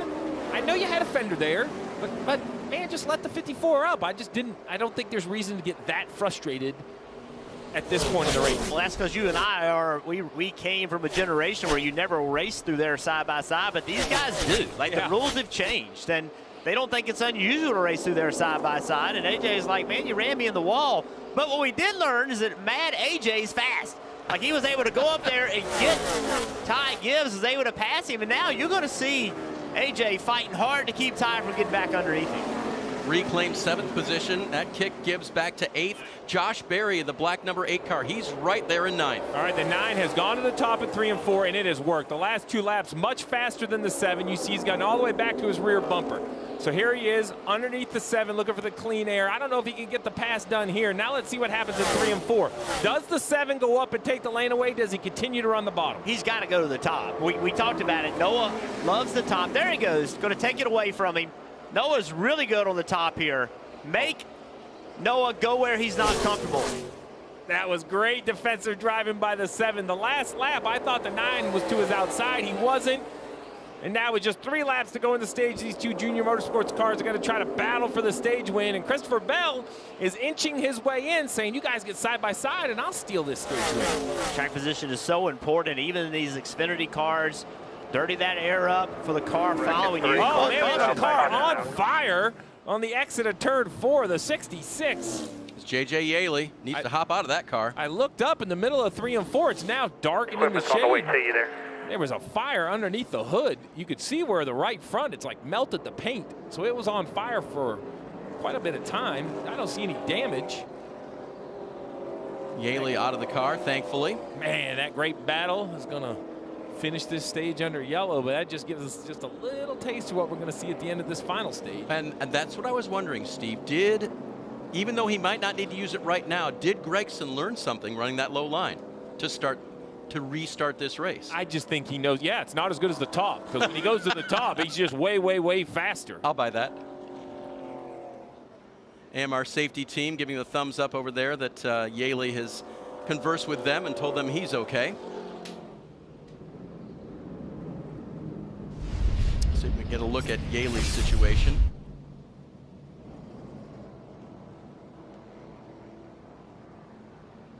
You know, the engine, oh wow, most likely an engine failure. Oil on the exhaust pipes, immediately starts a fire. I noticed when we went back green, this car wouldn't fire. And they had to push him down pit road. Wow. And it took a while. They ultimately obviously did get refired, but something happened to this car prior to going green. And what this will do is we've talked, look at the fire. That's what caught my attention out the window. Jeff, take me in there, right? So it's obviously we see the fire. Is it all smoke? Is it just vision here? I mean, at what point, I mean, you know you're on fire, but at what point are you thinking about needing to get out, or you assume this fire is going to go out when you stop moving? Yeah, you see right there, JJ's getting the window net down, he's preparing himself to get out of the race car. It's very hard to see. You have no idea where you are, and that's your biggest concern, right? Like, where am I going to stop where I know I can get out of this car quickly and not be in danger? You got fire in the car, which clearly is a danger, but there's other cars on the track too, and you're not able to see what's going on around you. You can see the oil behind, the trail of oil right there, and the NASCAR is putting oil dry down on the racetrack. So just like we thought, Steve, it's just something happened to the engine, put oil in the exhaust pipes, and that's what was on fire. Steve, you mentioned it. Final lap of stage 2, and they're now rolling to a green-white checkered along with the yellow. Looks like AJ found Ty Gibbs, got him back. Oh, wow.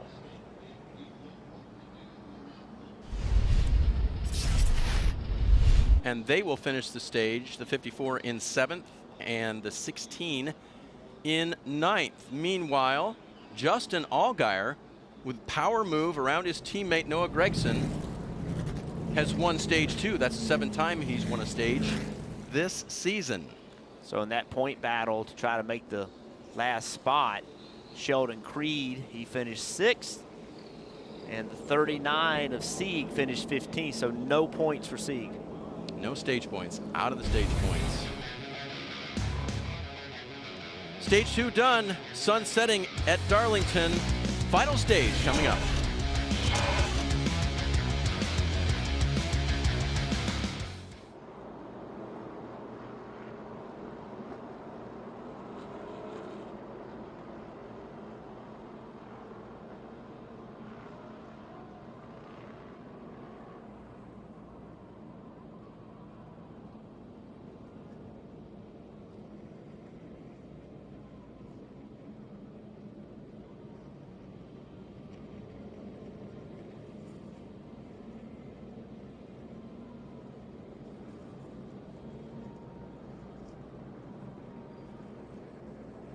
And as stage number 2 comes to its conclusion, one of the biggest storylines coming into this race was the fact that Jeremy Clements and his win and how much it shaked off the playoff picture. It was his 2nd career win last week at Daytona, and on Tuesday, NASCAR announced that Jeremy Clements and Mark Setzer and company were assessed an L2 penalty, which means a reduction of 75 driver's points, 75 owner's points, and a fine of $60,000 to crew chief Mark Setzer. Now, on Wednesday, Jeremy Clements Racing announced that they will be appealing that decision, and of course, the area in question was the intake manifold right now.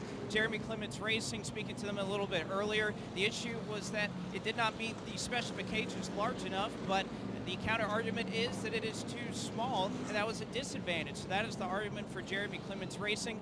The impact that this has on the playoffs is, of course, significant for drivers like Ryan Sieg, Landon Castle, who did not score stage points here in stage 2. Ryan Sieg right now sitting 12 points out of the playoffs with that appeal still being reviewed.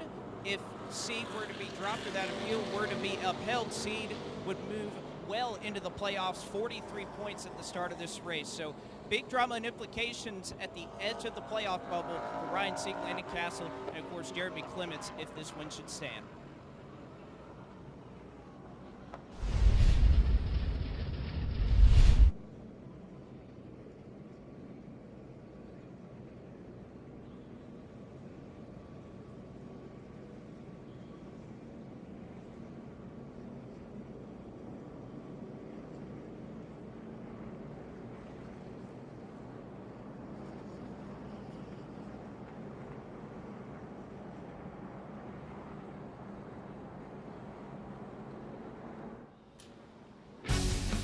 NASCAR on USA is brought to you by Northern Tool and Equipment.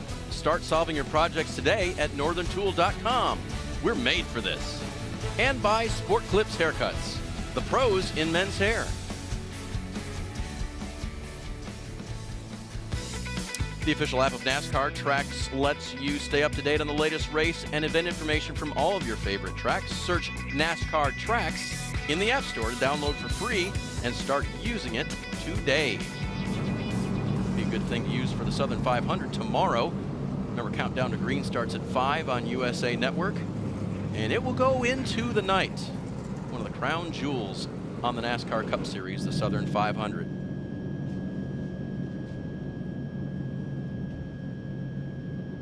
We mentioned Sheldon Creed getting some stage points, Ryan Sieg not so much. So we look at the points that have been earned today. here they are, and you see Creed down there with 11. Well done. Yeah, it's really important. Sheldon and his team, they've been clawing away at this point deficit, but lately they've not been able to finish some races, and it looks like they have the speed, but they got to capitalize. Like, there's only, after this race, there's only 2 left in the regular season. They've got to take this advantage in car today and finish it off. Sheldon very, very good here at Darlington Raceway in a truck. Twice last year won, swept the year in trucks. So he's got an affinity for this place.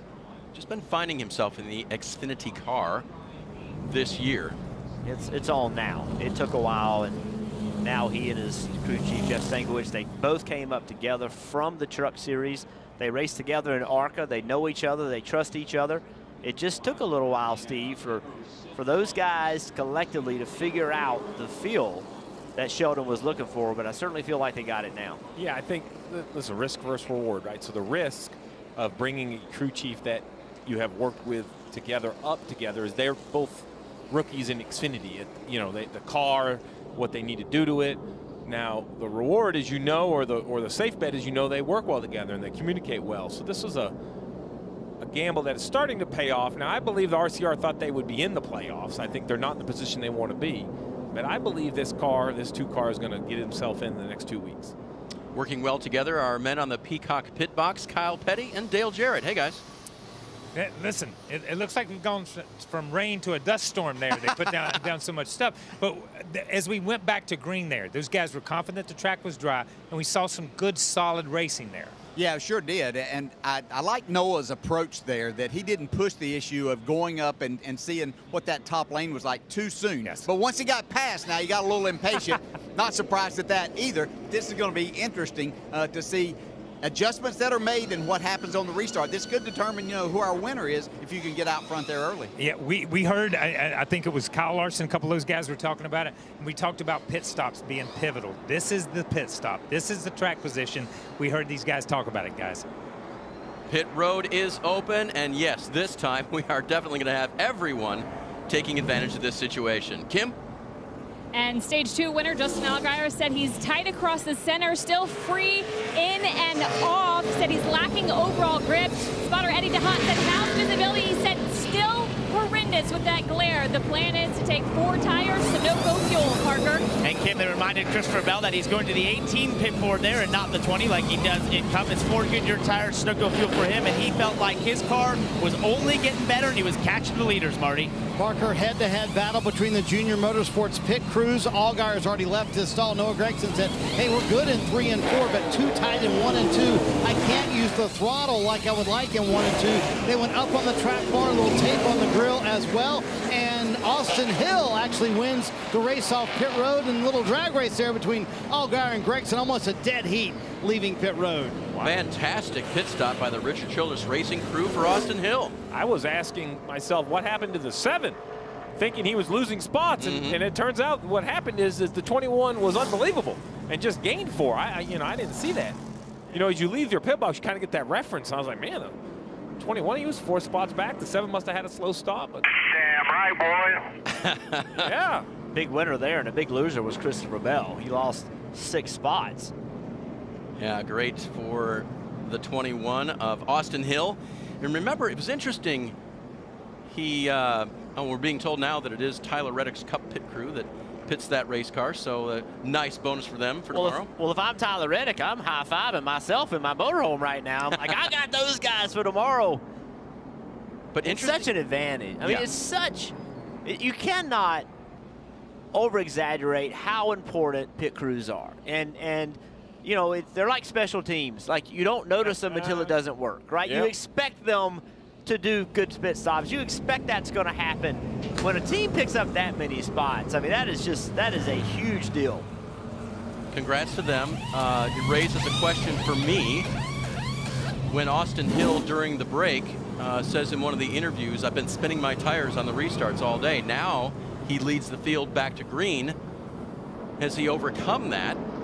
Well, being the leader will be the best opportunity to not, because you get to control the pace. So the guy who should spin the tires the least should be the leader. He should absolutely be able to roll in there at whatever pace matches his car, and he knows when he's going to go. Versus the guy in section, it's reactionary. You kind of jump on the gas trying to catch him. If he spins his tires the leader, then I'd be talking to my crew chief about something different in my race car. I mean, something's not working. Well, and the other thing is, on some of those restarts, we've been restarting on older tires. True. These are stickers. And on sticker tires, you should, this is Darlington, so you can spin your tires anywhere, but it becomes much more difficult to spin your tires on stickers versus scuffs. The weather has moved away. It is a beautiful evening in Darlington, South Carolina. And a lot of the crowd is stuck around to see who will win this afternoon's race, scheduled for 200 miles, 147 laps. There is a possibility of overtime, I'm just saying. Well, I will say this. As a crew chief, I have anxiety already because with 52 laps to go, 25 cars on the lead lap. So, you know, everyone has tires as we see the guys choose here at the front. So you can definitely come to pit road a couple times if you have to. But with 25 cars on the lead lap, man, if you just pick it wrong and a few stay out, or you think it's the right time to put tires on, I mean, it can fall apart in a hurry. Normally we see, you know, 15 or 18 cars in the lead lap, but this race has kind of been broken up with weather and a few yellows. The other thing that's always difficult to see is you don't know if you're going to get a long run or a short run. If this thing goes all the way to the end and you bust off right here as hard as you can, you're going to regret that. But if you get short runs and you don't take off as hard as you can, you give a spot up or don't take a spot that you could have, you're going to regret that. It's a difficult position for a driver to be in, Marty. So looking at maybe 2 more stops. Was there a problem coming down pit road for Noah Gregson? Listen. I don't have any second gear pit road lights. I don't know if you can retry it here and see if it's intermittent and come back while you're rolling around under caution. So, Jeff, they're going to have to go old school coming down pit road, base it off the tack. He has lost all of his lights on his dash that tell him, hey, they're used to saying, hey, 3 green lights, 1 red light, whatever it might be for Noah Gregson. He's going to have to base it off the tachometer only when he comes back down pit road. Yeah, those lights are really important. You can still make it work, but when you're talking about getting beat out of the pits by a half a second or something, then that could be a deficit. Austin Hill, the rookie, the white car on the right-hand side of the screen. He is the control car for the restart. He will go first. There he goes, doesn't spin the tires, but it is a drag race down into turn 1 on the outside. Allgaier wants it. He's in trouble. Allgaier got a great start. Look at the advantage he's going to have on the outside. And now his teammate, Hill's teammate Creed, to the outside. He'll try to take second. Not the start that Austin Hill was looking for. You said it, Steve, having trouble spinning his tires. I wonder if he just didn't accelerate as hard as he needed to because he was concerned about that. And the 9 did a really nice job. Oh, man, the 2 gets to the outside of the 7. I didn't see that at all. What a move. Great momentum by Sheldon Creed, and he leads at Darlington. A little bit of that old dry still on the racetrack. Wonder if it was a little bit slick and they went through there conservative and Creed wasn't conservative. Everybody but Sheldon. But you see Allgaier still falling back a little bit. Yeah, he just does not have roll speed right there early getting in the corner. Everybody can drive in the corner and carry speed deeper than he can. What I was going to mention is the 9 of Gregson did a really good job through 1 and 2 on the start of kind of squeezing the 16 up and gave himself a holder. He was going to lose some spots on the bottom. How about right behind the 9, the 26 of John Hunter Nemechek. This is the car that was run into by Anthony Alfredo under yellow on board with John Hunter Nemechek, this Toyota on board. What a great job and a great drive by John Hunter here.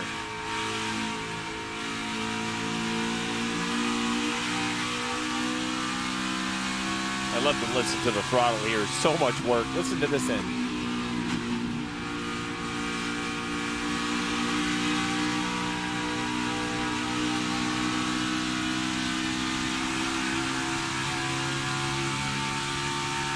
See, the sun has now almost set in turn 3. With the 9, it's like the 7 checked up so much he almost caught the 9 off guard.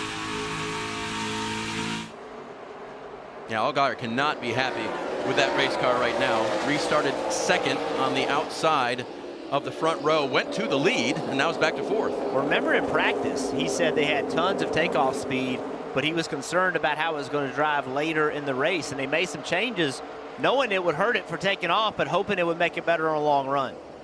On the bottom, Kyle Larson received the free pass onto the last yellow, had to start tail of the field. He's now passing for the 21st position, so recovering.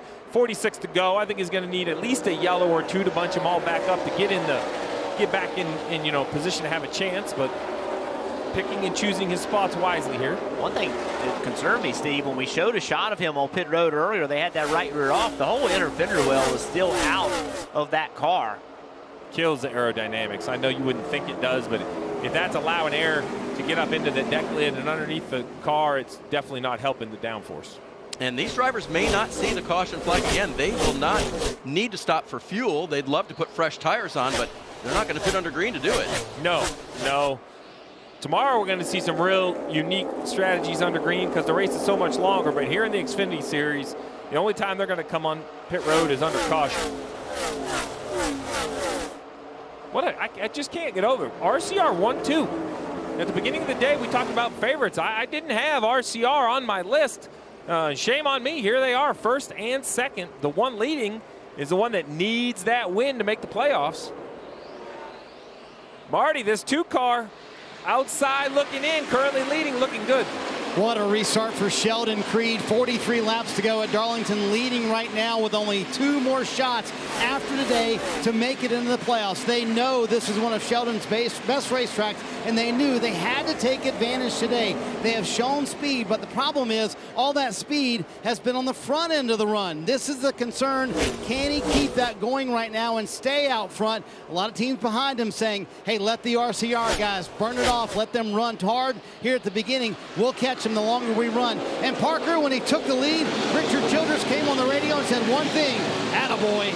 Of course, but as we watch these two run 1-1-2 for the RCR, one of the amazing things is a conversation I had with Austin Hill earlier today, and I said, are you two pretty similar, being the 21 and the 2 car? And he said, no, actually, we're very different. We've been showing up for the last couple of weeks with very different setups because I cannot drive what Sheldon drives, and he doesn't like to drive what I drive, and we've figured that out by this point in the season, and that's the way we're going. And when you see these 2 cars at this point, after this rain, as we go into the nighttime, both light up, that's pretty impressive for RCR to have vastly different setups and 2 drivers that drive vastly different, to have them both up front running 1-2. Parker, can they do it?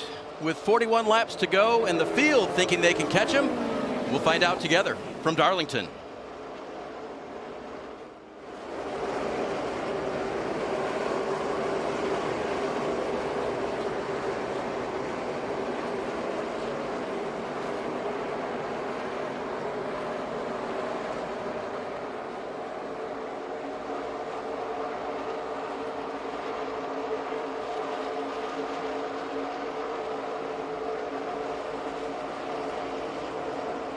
Continue to run in stage 3 here at Darlington, and catching up with Brandon Jones a little bit earlier. He has had a lot of success here at Darlington. Remember, a couple of years ago, he was running a Robert Huffman throwback paint scheme. I actually know where the nose of that car is sitting. Atlanta Huffman Racing in Claremont, North Carolina. But nevertheless, Brandon Jones, somebody who has had a lot of success here. We were able to chat with him earlier today about that. Yeah, this place, like I mentioned before, is very loose, always loses grip. So you kind of have to be on the edge the entire time. But to me, it's always the guy that can last the longest without losing grip. I know that kind of sounds crazy, but it really is. It's just how long can I prolong this without losing too many positions too. On the start here, I really want to maintain, that top 3, top 2 position because the further back that you get, now it makes it just that much harder to work your way back up and try to get to the lead again. So if we can continue to maintain track position today and stay within that grip limit, that's going to be the key to success of winning this race, in my opinion.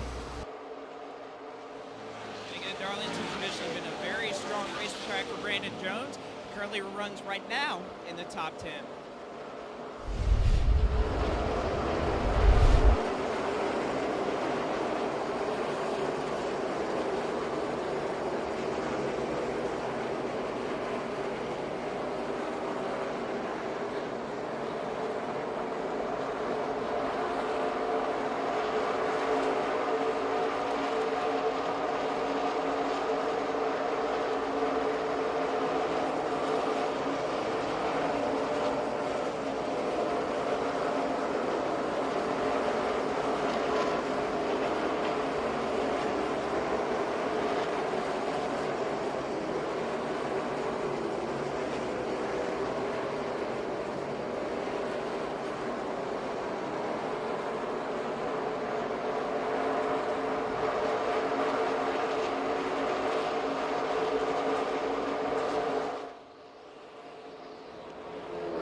This is NASCAR Xfinity Series racing from Darlington, the Sport Clips VFW Help a Hero 200.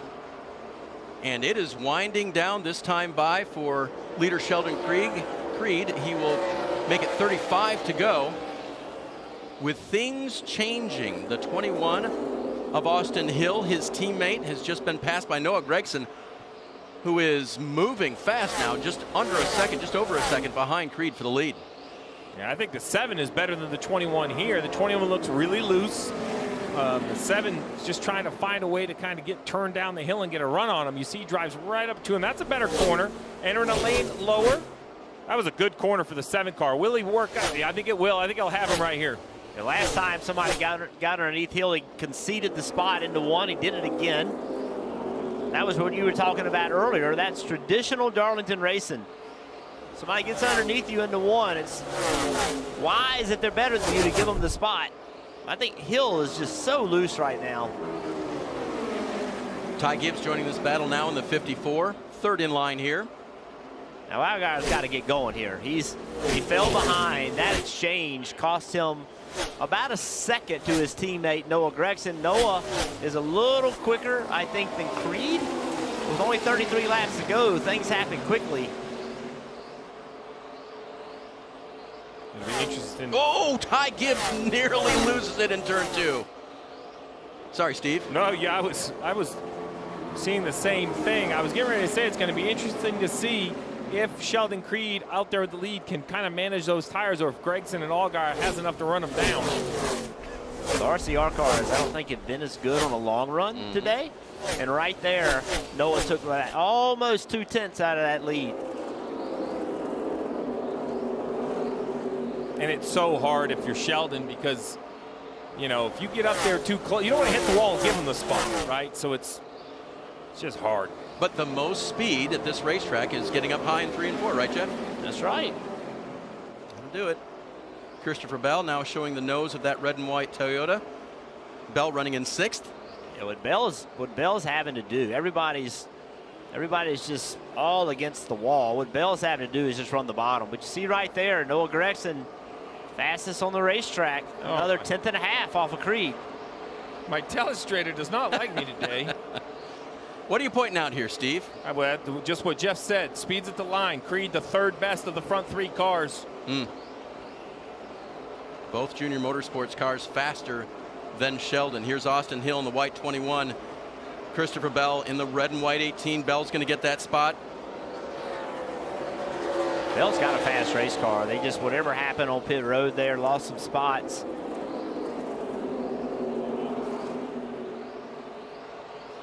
Clawing his way back toward the front.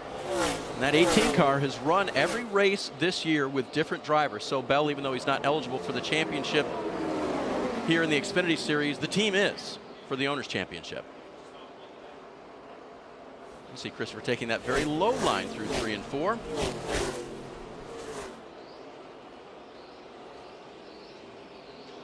Okay, with 29 laps to go from Darlington Raceway, let's go through the field, starting with Marty. Sheldon Creed staring at a playoff berth if he can hold off Noah Gragson. A little under a second right now. This 2 team has had this race circled since the first weekend in May. They know that this is one of Sheldon's best racetracks, but they only lasted a few laps in the May race. He missed a shift coming to the start of the race. The engine blew up almost immediately.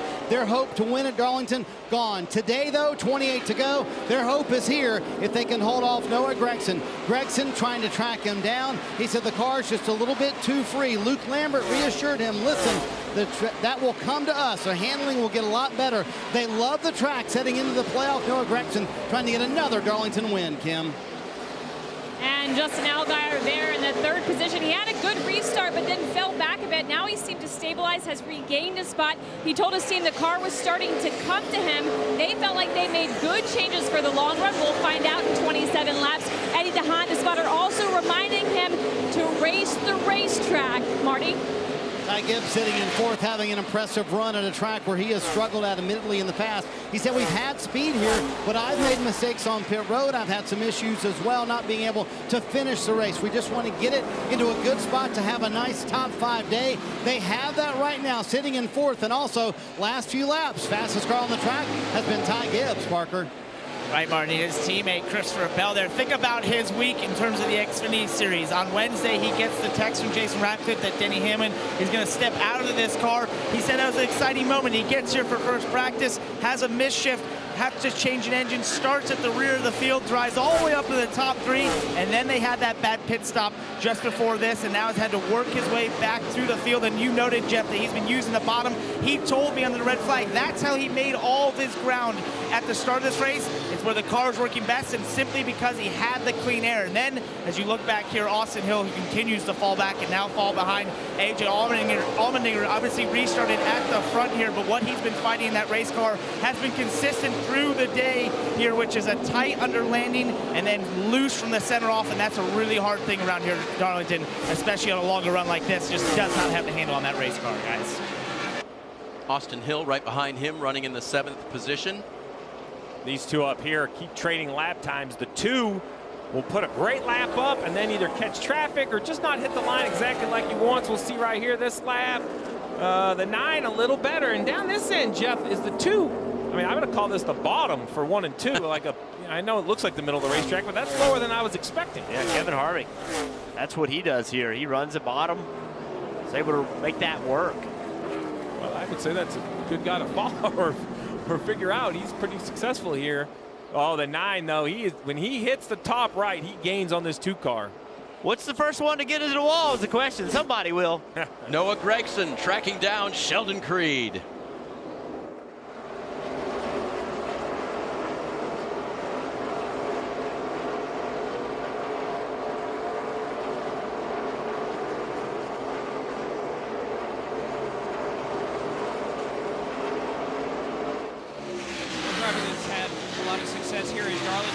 Justin Allgaier. He's won 2 of the last 3 Darlington races, and he's won here as much as anywhere else in his Xfinity career during that hot streak.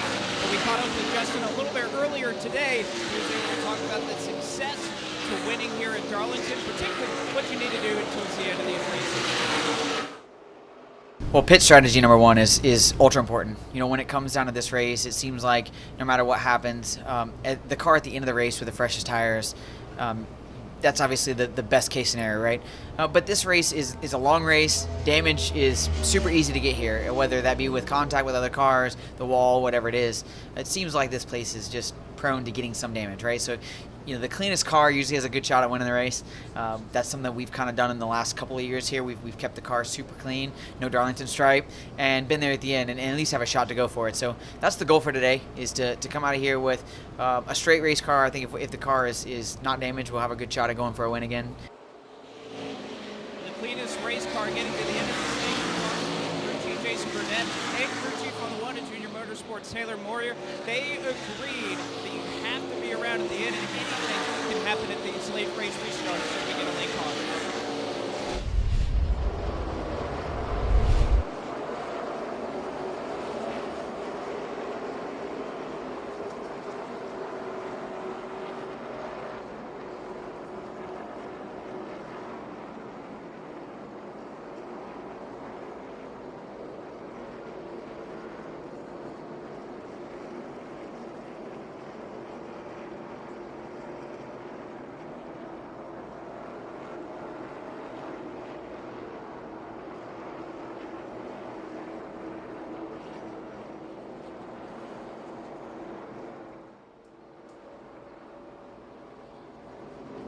Under caution at the Sport Clips VFW Help a Hero 200 here at Darlington Raceway for the spin of Brandon Jones from 9th place. His Toyota swapped ends, and with 19 laps to go, this one is far from over. Don't forget tomorrow, start with IndyCar at 3 o'clock on NBC, and then right back here at Darlington to set up the Southern 500. That'll be 5 o'clock on USA Network. Down to 3 and 4, Jeff. We were 31 laps on these tires right here. Gets into the top. Man just loses the back. Does a nice job kind of, I guess, jumping on the gas and driving it off the wall. Yeah, he's really loose on corner entry. And see right there, Steve, you said it well. He just stood on the gas. Look at that A car. Josh Berry doing making a really nice good move. job. Well, we heard from Josh during the rain delay, and they want to make his car better. He's doing a nice job. He's inside the top 10. Look at this shot back. What a, wow. Great job out of 19. I know spinning out's never what you're looking for, but that could have easily been right rear damage, knocked the deck lid off. Well, he still came out there in 17th. Yeah. He lost some spots for sure, but could have been a lot worse. And now, welcome to Darlington. There's no strategy, no nothing. The only thing right now is you're hoping just to have a nice, solid pit stop. Wait, you say they're coming? Absolutely. Every team should have a set of tires available to them and a fresh set of Goodyears at Darlington. Nothing like it, Jeff. And if you're a crew member, this is what you're hoping for. You want the opportunity to give your driver a chance to win this race. And how do you do that? You have a pit stop, the best one of the year. That's what you're hoping for right now. We saw it last time. Austin Hill's crew picked him 4 positions up on the last pit stop. Can they do it again? Hill currently runs in 7th position. And Steve, you said it just a minute ago between you and I, is now is the time for that 7 car of Allgaier. They need to be talking about, okay, when we took off the last time, it was no good. What are we going to do different? You're only going to have about a 15, 14 lap run. So it's no more long runs. You just got to have a dash, and you got to treat this lap like it's qualifying laps. But you can't, the adjustments, hopefully air pressure, because I also can't handicap my pit crew and be expecting them to crank in that rear window and then say, oh, but I also need a good pit stop. Right. You got to give them a chance to succeed. Here they all come. Final stop of the day. Will it be Kim Kuhn?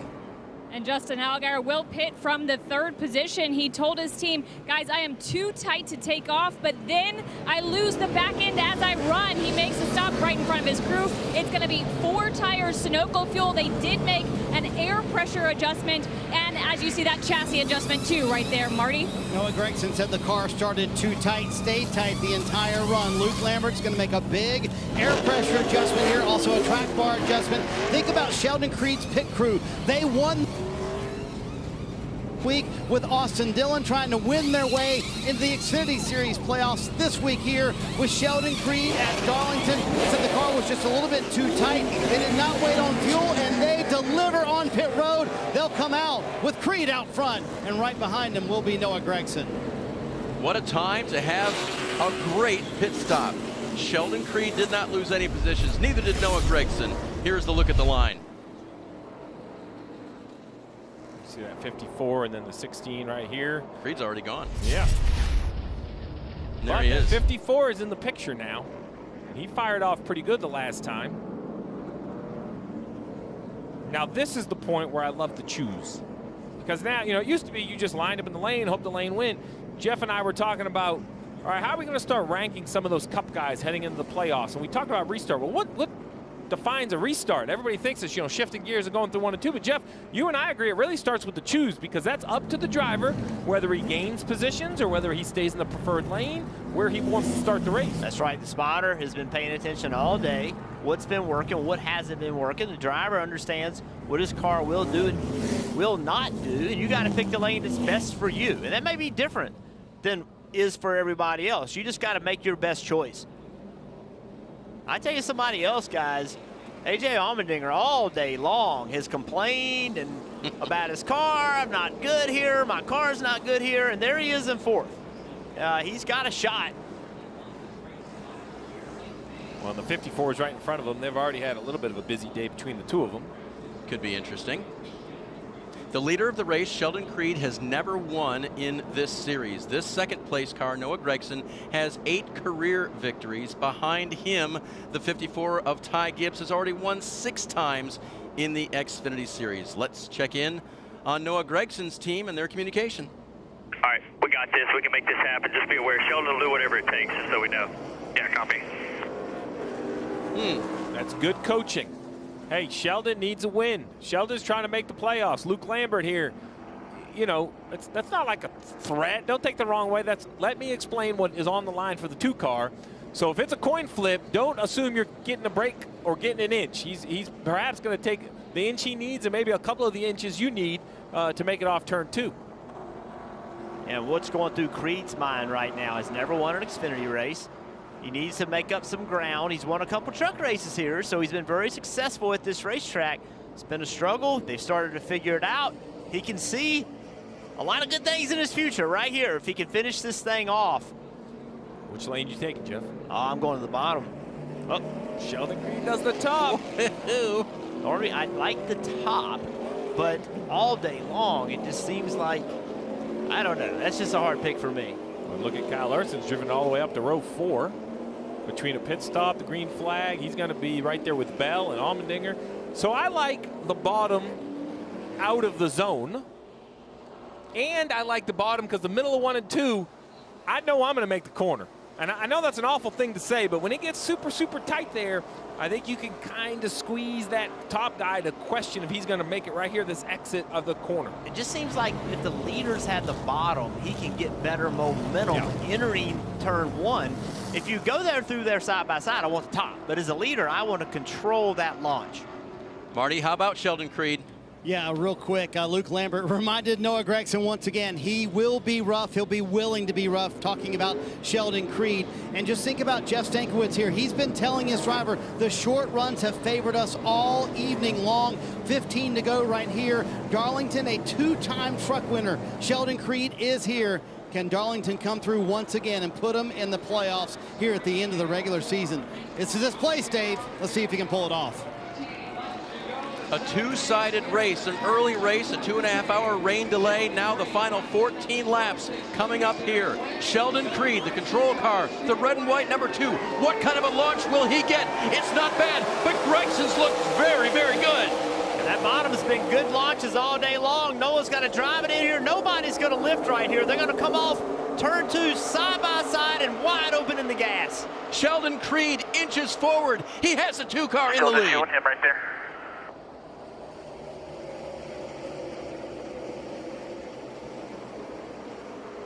What will Gregson do with that low line? He used it to start this final stage.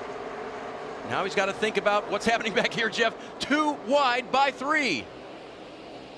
Yeah, AJ was doing all he could to block Gibbs on the outside, couldn't do it. Now Noah's trying to figure out how to make this work. Noah's like the top all day long, and Sheldon Creed is taking that from him. Boy, it is tight from 3rd on back. AJ to 3rd. Here comes Kyle Larson.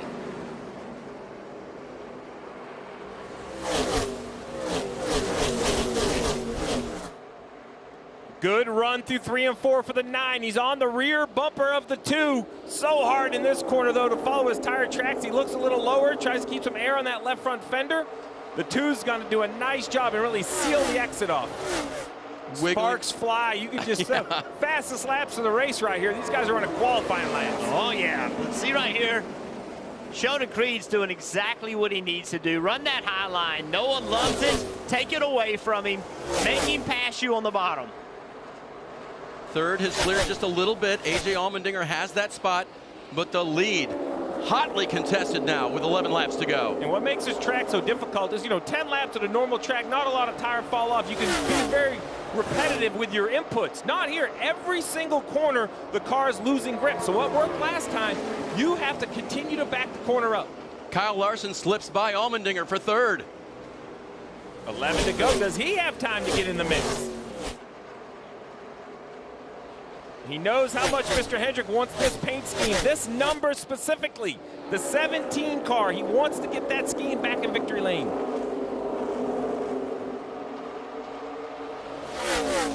Larson now trying to track down the front 2. Leader Creed, his team, Richard Childress Racing, they've never won here in the Xfinity Series. Hard to believe, but Creed trying to give him that first victory.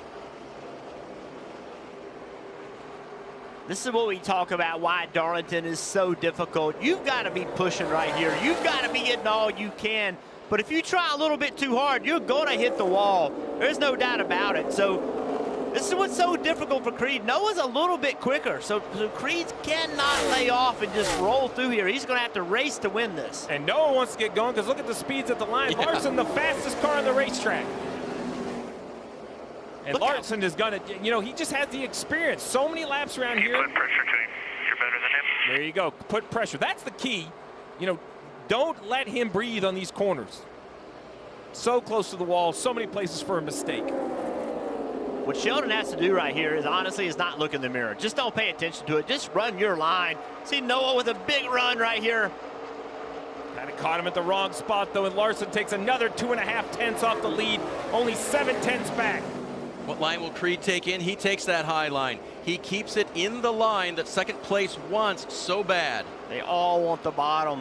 What Noah's got to try to do, he's got to try to get himself in a situation where he's got forward momentum on Sheldon coming off turn 2. Try to get forward momentum, get underneath him, and then slide job him. Just drive the car way down in the corner, trying to slide up in front of him. That's really the only move right now, unless he can get to that rear bumper and pull the air off the 2 car. Here comes Kyle Larson in the picture, and you can see from our graphic on the lower left the potential for what could happen in the final laps here at the end of today's race. First, second, and third all together. Now Noah has to worry about behind and in front. Now strictly offense has turned into offense and defense. Great point, Steve. Now Noah has not had to look in his mirror. We just talked about that with the 2 of Creed. But now he's got to, because if he makes a move and it isn't right, then that guy right there, the Cup champion, he'll take that spot away. I'm waiting to see who blinks first, who tries a completely different line. I love the 17 and the 9. Both turn low on exit. Good run on corner exit by the 9. This is what you're talking about, right, Jeff? If he pops out of line, it's full commitment at that point. Yeah, it's got to happen here, though. He's got to be able to have forward momentum. Let's see the 2 on the bottom, the 9 on the outside. Now Noah needs a good run on corner exit. You saw the car move around, got loose. That really hurt Noah's speed. And here comes Kyle Larson. Took advantage of that. Can only get up to the back bumper. Kyle doesn't take the run to the bottom. I thought he would. What a race.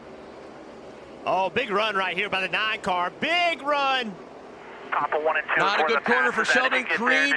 Noah Gregson is right there. Creed with just a little bit of a block. He'll now take that low line again, taking that line away from Gregson. Gregson looking to the top. Now he'll go to the bottom off of 2. And Kyle Larson's got to try to get 2 for 1. He's got the 9. Will he get to the inside of the 2 as well? A little bit of contact with the 9 and the 2 on corner exit. That helped the 17. These cars are so hard to drive right now, and Sheldon Creed kept the lead through that run. Yeah, Sheldon's weakness is the exit of turn 4. That's his weakness. And then in 1 and 2, if he runs that low with Larson on the outside, don't do that, because this guy right here will put that car on the outside of you just like this. Larson could not quite get there, but does he have the crossover? Oh. There's a little contact off the corner. Yeah, but Larson lifted. Larson made contact, and he respected him and lifted it and let Creed get his momentum back. Creed retains the lead, coming to 2 to go here. What can Larson mount? But Larson now saw what Creed is willing to do. Kyle Larson is the champ of the Cup Series. He knows what he's trying to do here, and now I think he has a plan. Kyle Larson in the blue and white 17. He's going for a win. Sheldon Creed is going to get into the playoffs with a win here. Looking at the low side, Larson can't do it. This will be big momentum for that 9 car. Noah Gregson has rejoined the front 2. Coming to the white flag, Sheldon Creed still has the lead. 1 lap to go, presented by Credit One Bank. A lap car in between, and now Kyle Larson looks to the inside. He'll take the point. Oh, there's a lot of contact at 1 and 2, and now Larson readies the car again. Creed off of the corner. Can Sheldon Creed hang on? His win would take him into the playoffs. Watch Noah Gregson right here. The 9 looking low. Noah Gregson to the low side. And Creed, he pulls the video game move. He's in the wall. Can he keep the throttle up? Here comes Noah Gregson. Creed cannot do it. And Gregson will win at Darlington. Wow. I've been working all weekend. I'm tired. I cannot sleep. I want to have fun. Stop working. Unbelievable, Jeff. To me, Creed had no shot once he got that damage. He had to keep that high line and see if he could do it. He couldn't. Yeah, all that contact ultimately cut the tires. Hell of a job, guys. Wow. Kyle Larson comes home 5th.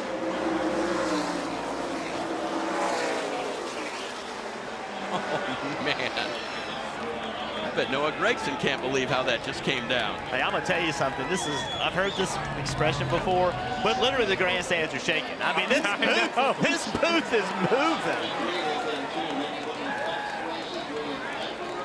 Noah Gregson, the 24-year-old from Las Vegas. 4th win this season. He was already comfortably in the playoffs, but another 5 playoff points for him. He gets to celebrate at the track too tough to tame.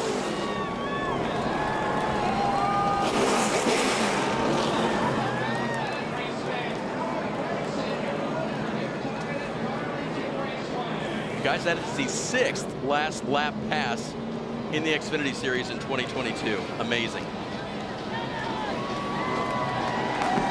That battle between the 2 and the 17.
The sound of victory for Noah Gregson. The crowd absolutely loving it. I believe they appreciated that burnout as well. He burned it down, as they say.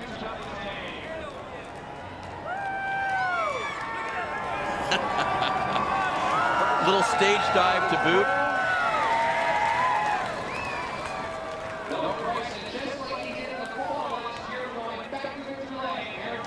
And good racing between Sheldon Creed and Kyle Larson. They knew they had a shot. It was a good 3-way battle right there. Luke Lambert said Sheldon Creed was going to do whatever it took, and he tried all he could. Kyle Larson, I thought, gave back a respectable amount of pushing and shoving as the champ in the Xfinity Series, trying not to overrun the Xfinity regulars. I thought he didn't initiate any of it. And then Noah right here went down into 3 and said, wonderful, you guys are going to be up in the fence. You called it the video game move. That's what it looked like. Yeah, he was in the fence. I mean, it was like a lot going on down there. Allmendinger was back there in 3rd. I don't know if he thought maybe they're going to come all the way back to me. Maybe I'm going to get lucky. These guys have made a ritual out of climbing the fence. A little Evel Knievel throwback team helmet for Noah. That's a good match for Noah. That is an A+ helmet scheme. A+. And the fans came back after the rain, and they are rowdy. I like it. This is a great crowd. Man, don't forget how important this is to Noah's crew chief, Luke Lambert. Luke Lambert won races in the Xfinity Series, got a shot to go cup racing, didn't have quite the success, came back to the Xfinity Series with Noah, Junior Motorsports, winning races again, and now people are like, hey, that guy's a pretty good crew chief. Well, and there'll be some opportunities at the cup level for him, I'm sure. Great hire by Kelly, Dale, everyone at Junior Motorsports to match these two up. All right, now, Noah, easy on the celebration. We know the signature. We're not ready for all that. Turn your heads. We're going to leave that in the hands of Parker Kligerman. Hey, Parker. Hey, guys, what a celebration down here. Noah, real quick, I think you might have hurt this car a little bit. It's all over the place here. That's a heck of a burnout. You climbed the fence, but talk to me about those last couple of laps.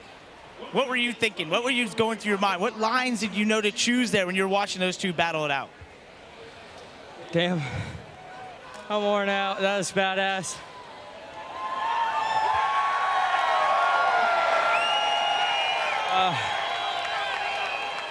The 17 was coming on there strong, and the 2 was good. Were you just watching them, letting them race it out? Was that what's going through your mind there? Just let them play it out for you? Yeah. I think we might have to, you need some water? We're making a tradition out of this right now.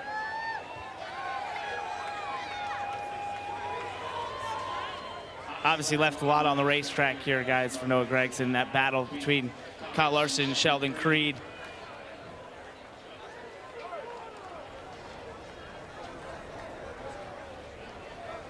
Dave, we'll give him a minute here. Absolutely, Parker. That is one wore-out winner right there. And for those of you who weren't with us earlier, Noah Gregson has a history of getting a little sick to his stomach at the end of races like this. We'll see if he can make it to the Ruoff victory lane without an incident. That is indeed where he is heading. And Marty, we know Sheldon Creed was awfully close to hitting there himself today. Yeah, poor Sheldon Creed, one lap from the playoffs, kind of staring straight at it, watching a replay right there. Kyle Larson raced you hard. He also raced you fair. Walk me through your view of those final few laps. Gosh, I was just trying to hold on. Had a really fast car, just was a little too free to run their speed there at the end. They could run up the hill in 1 and 2 and really get a good run down the back stretch where I would have to stay really low to keep the rear of the car underneath me. And I was hoping they were going to get to racing behind me and kind of let me go there. And when Kyle got next to me here, my only opportunity was to go and side draft him as hard as I could. And we got in the wall there, and I felt like the right front go down there, going down the back stretch, and I felt like my only option was just to pin it against the fence, like playing Xbox or something. And it worked for a while, and then I just got stuck in it. Man, I wish that would have worked. That would have been a playoff spot, but I just got to thank Wheelan, Trent Shoring, Chevrolet, everyone at RCR, UCR Motors, all my guys. We've been through hell and back this year, but to have a run like that, it gives the whole team confidence in our cars, and we're getting better. I don't think we're where we want to be, but yeah, just that's all I can ask for is a car that I have a shot with, and that's what I had tonight. So hope I gave the fans a show there. That was a wild ending, and I want to thank them for sticking out the rain. There you go. They will have 2 more shots, Kim, to make the playoffs, but certainly an impressive day for Sheldon Creed, who winds up, after all that, second. And that, after all that, was the battle with Larson. You rebounded from a cut tire to battle for the lead. Walk us through those last few laps.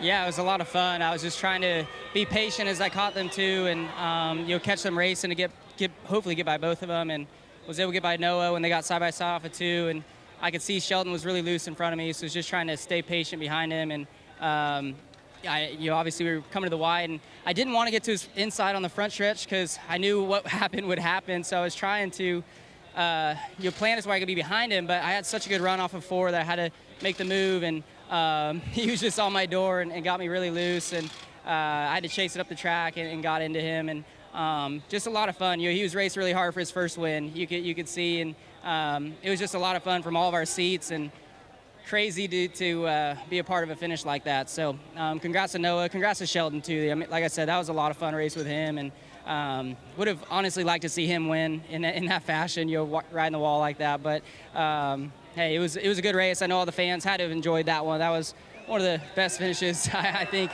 we've seen in a long time. So glad to be a part of it. Wish I would have come out the winner, but either way, had a lot of fun. And thanks to everybody on this car. They worked really hard. We were 2 laps down at one point in the first stage, and was able to fight back. So had a blast. Hottest race car I've ever been in my life with the crush panels knocked out, but had a blast. Like Kyle Larson said, a fun battle to watch. He'll settle for 5th here this evening. Parker? Well, Kim, we've been hanging out here with Noah Gregson. Let him catch his breath, get some water. So, Noah, I just want to ask you quickly about those last couple laps, making the right decisions. How'd you know where to go? Yeah, sorry, I'm finally ready. I did such a big-ass burnout that all the smoke got in my visor. I was breathing it in. Got a little dizzy there, but, man, what a hell of a job by everybody on this Bass Pro Shop, True Timber, Black Rifle team. And all you fans, was that cool? Did we put on a show for you guys? They seemed to like it. Sheldon Creed was really fast, and really all the JRM cars, Justin Allgaier and Kyle Larson. Kyle came on strong there at the end, and I watched during that rain delay him running the top and 1 and 2, and I knew there was a lot of speed there, so I went up there and I found something, and Sheldon pinched me off, then 17 got by me, and then it was like 3 to go, and I was like, oh, they're going to get into each other racing too hard. The two, he's got nothing to lose. He was racing his tail off, and Kyle was going for a win. But what a job by everybody at Junior Motorsports. And the Hendrick Power was awesome today. 2 more, Mr. H, 2 more, buddy. We're getting close, and man, just so excited. We won this race here last year, and then we put on one hell of a show for the fans. So that's what the Xfinity Series is all about. Thank you, Xfinity and NASCAR, and especially all you fans for coming out to Too Tough to Tame. It's going to be a great weekend. It was an awesome race, and Noah Gregson is your winner at Darlington, guys. Parker, he walked us through a little bit there, but I want to hand it off to the guys here in the booth to look at what we saw that last lap and a half or so. Well, it starts right here. You see the 17. Larson gets a big run to make contact right here. Creed's like, I cannot let you get here. So he gets down to his right rear quarter pound and gets loose, and now he's up the racetrack into Creed. Yeah, I was shocked that they were both able, to exit turn 2. They get momentum, and then what Sheldon say, he feels the right front go down, so what do? You literally turn right and ride the wall. Watch right here. He just turns it right, goes back to wide open throttle, and this is unbelievable. The 9, I thought today was over right there. I thought he was going to get loose trying to turn under it, but he was able to gas it up. I think Noah was using the 2 as his gauge for corner entry, and Sheldon went in the corner so deep, he just drove in there with him. Oh, what a race. And Noah Gregson celebrates with the burnouts and the nod to the crowd. Yes, they did enjoy it very much, and so did we. We'll be back to wrap things up in a moment.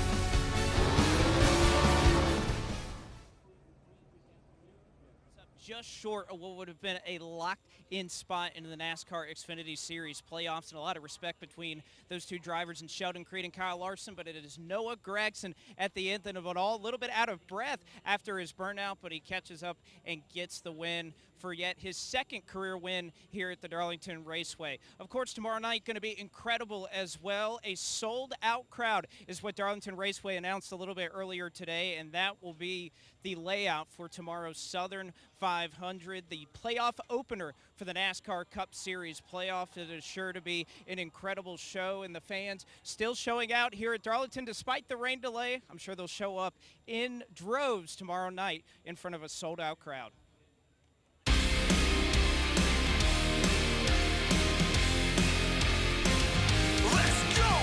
We are the ones at the top of the mountain, climb right in the buckle. One with the right crowd that likes to rumble. Hold a nice crown, it's hard to be humble. We welcome you now to our arena. If you don't know by now, it's hard to beat us. You can tell by our demeanor how hard we leaning. Leave a lasting impression on who is the best, and there won't be a question. You will remember our name when you see it in lights. We are the champions. We are the champions. We will fight through the pain. We'll be legends tonight. We are the champions. We are the champions.